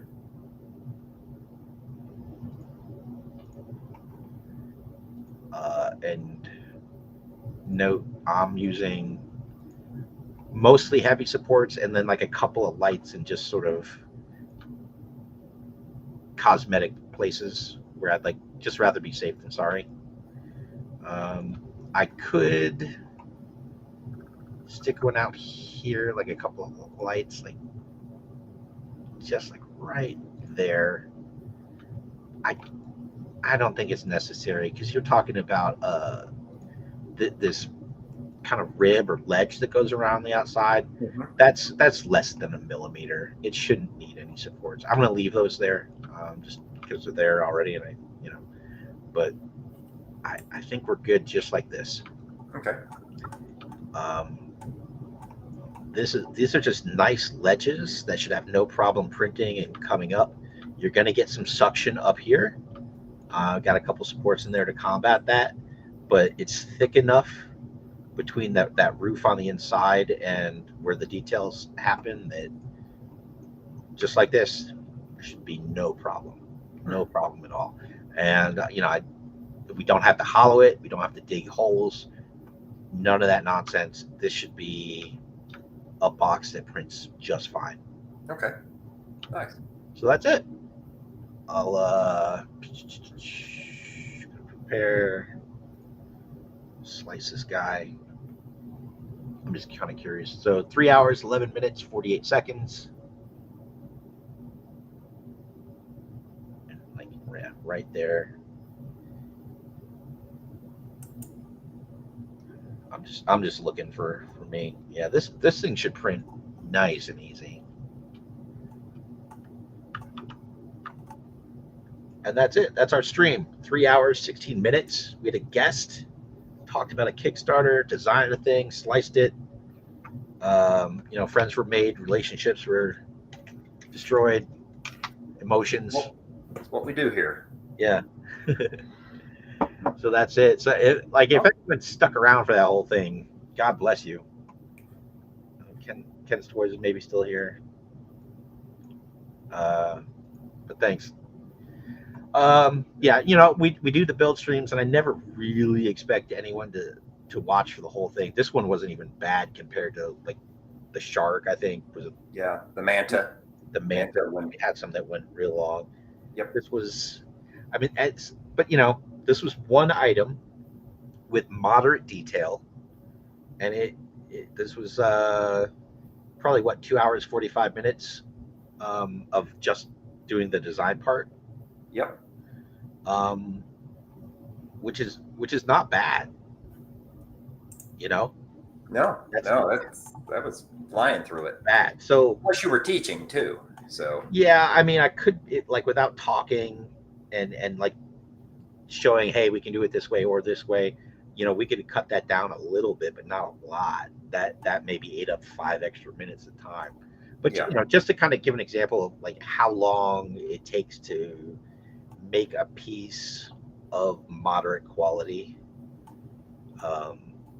You're making, like, you look at some of like the vehicles and stuff that we've got guys doing, they're spending days. Oh yeah. Day and weeks built, just doing the design part of some of this stuff. And that's, we've got a thing that I'm 100% confident is going to be just fine with the first print. We're not going to have to dick around with scaling it so that it fits multiple things together. Like, none of that. This thing there's no tolerances to worry about. Kind of the little nub that we stick the thing on, but I'm completely confident that it's fine. But yeah, like things, the time spent designing can add up real fast. Mm-hmm. I guess that's what I'm trying to say. So. Oh yeah. Yeah. So this is kind of it until July. Like, there's no more Yojo June opportunities for us to do a podcast. I head out, I think Wednesday. I start making my way to Joe Fest. I'm home for like 2 days, and I'm gone for DFW. So there's no more weekends in June for me that we can do anything. and I got so much work to do anyway. So we'll talk. We'll figure it out. July something. Yeah, I think what Yeah. we'll want to do is shortly after DFW, we'll want to do a recap of Joe Fest, DFW, JoJo June. Sounds like there's going to be a new HasLab at the end of Yeah, June. and Whatever. everyone's sort of talking Snowcat, which makes sense given the hints that they've made. I don't know that we officially know it yet, but it seems real likely. That's a good one. It's a good solid vehicle. It'll come down to the add-ons, I think. Yeah. Whether it's great or not. Yeah. Yeah. I actually passed on the Dragonfly and I passed on the Rattler, but if it's a Snowcat, I think I'll do it. That was one of my favorites as a kid. Also, I don't have to add an extension onto the house in order to display it. You say that now. I mean, shit, is it bigger than the Hiss? It sat 2 figures. It was. It's going to be wider. Yes, it was bigger. I would say the Snowcat was bigger than the Hiss. Yeah. It's going to be a big boy. Yeah. Get that house extension ready, Mike. You know, and it also depends on what they're going to do. I mean, they could go crazy with it. They could make it a troop carrier. They could. They could extend that back. I don't want to. Yeah, the back could open. You could get guys inside. I feel like they were maybe in one of the cartoons or in a comic issue. That was a thing. Oh, okay. It like in practice, like the one we have as is. I don't think that would work, but they can make it whatever they want. Yeah, they could rescale the back, and you know they could make it work. Yeah, it'll come down. I think Frostbite is a definite, and after that, Blizzard. There's a couple of Snowtroopers, and it's all been discussed online. Yeah, the problem with the Frostbite is they tend not to do mainline figures to be HasLab exclusives unless it's the driver. Right. So honestly, I think one of the ones we're definitely going to see, and I was not even aware of this character until the talk started. Avalanche. No, there was a character named White Owl.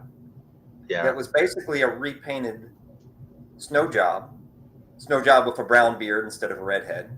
Yeah. And he was also chosen as the driver when they did a later version, like a movie version of the Snowcat, which they called the Wolfhound. Yeah. So I think he's kind of a shoo-in because they have all the parts. They would just, maybe resculpt the head, but probably not. They would probably just change the beard color. Yeah. Maybe give him some different accessories, but I think he's a shoo-in for one character. And then they'll probably do something ridiculous like Yellow Blizzard, the just UK like he sat in this one too long. Yeah,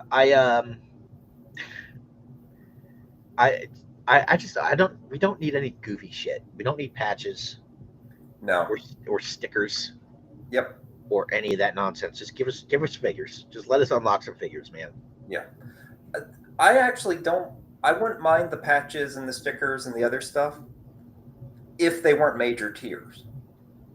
Like if you look at this and you saw where figures unlock, if you put smaller stuff, little freebies in between those normal set areas just to keep people excited about it. Yeah, because it's not like $4,000 more to unlock a thing. It's like 30.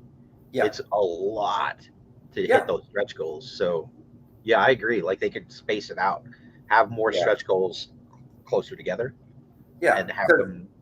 Quite frankly, the Hiss tank, the way that the Hiss tank sold, that was the most boring Kickstarter ever.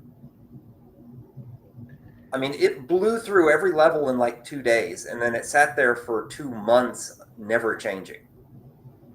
Yeah, I was happy with it though. Like I wasn't stressed. Like, are we gonna get X? Oh yeah.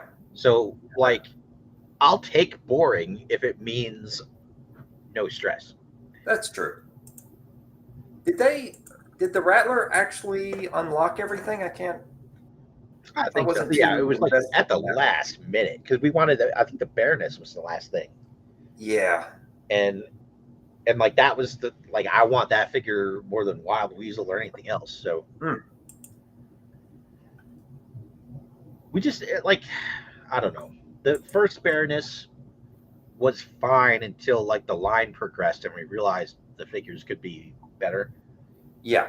And then the one that's in the Crimson 3-packs, different head, a little bit better articulation. I understand. Mhm. I haven't actually opened it. I haven't had one in hand. Okay. Yeah, I forgot And they then did who that. doesn't like the Baroness? Like, Oh yeah. yeah, Yeah, I ended up buying the. You know what? The movie version was not bad, except for the giraffe neck. yeah. I don't mind that figure at all. Yeah, I that one's not terrible. And then the retro version is great. The retro version is spot on. I think that might be the one I actually have open here somewhere. She's usually on a shelf right there holding Ravage's leash, but she's not. So she must be in a box from whatever the last time I went to a show. Okay. All right. I have to go to the bathroom real bad. All right. And we're done. So let's call it. Okay. Thanks, handful of folks that stuck around. And this thing I'll put in the Facebook group and maybe on Thingiverse, and certainly on Patreon. So anyone that wants it can have it for free, to print for free. Yeah. Very cool. Yeah. Good job. Thank you. Went Thank very you. well. Like, no kidding. Like, this would have sucked if you didn't physically have one and give me measurements. Yeah, it would have been a lot tougher. Yeah. So appreciate it. No problem. All right, guys. Yo, Joe, and we'll catch you next time. Yep. And hopefully we'll see everybody at Joe Fest. Or DFW. Yep. Or both. Or both. All right. Later. All right.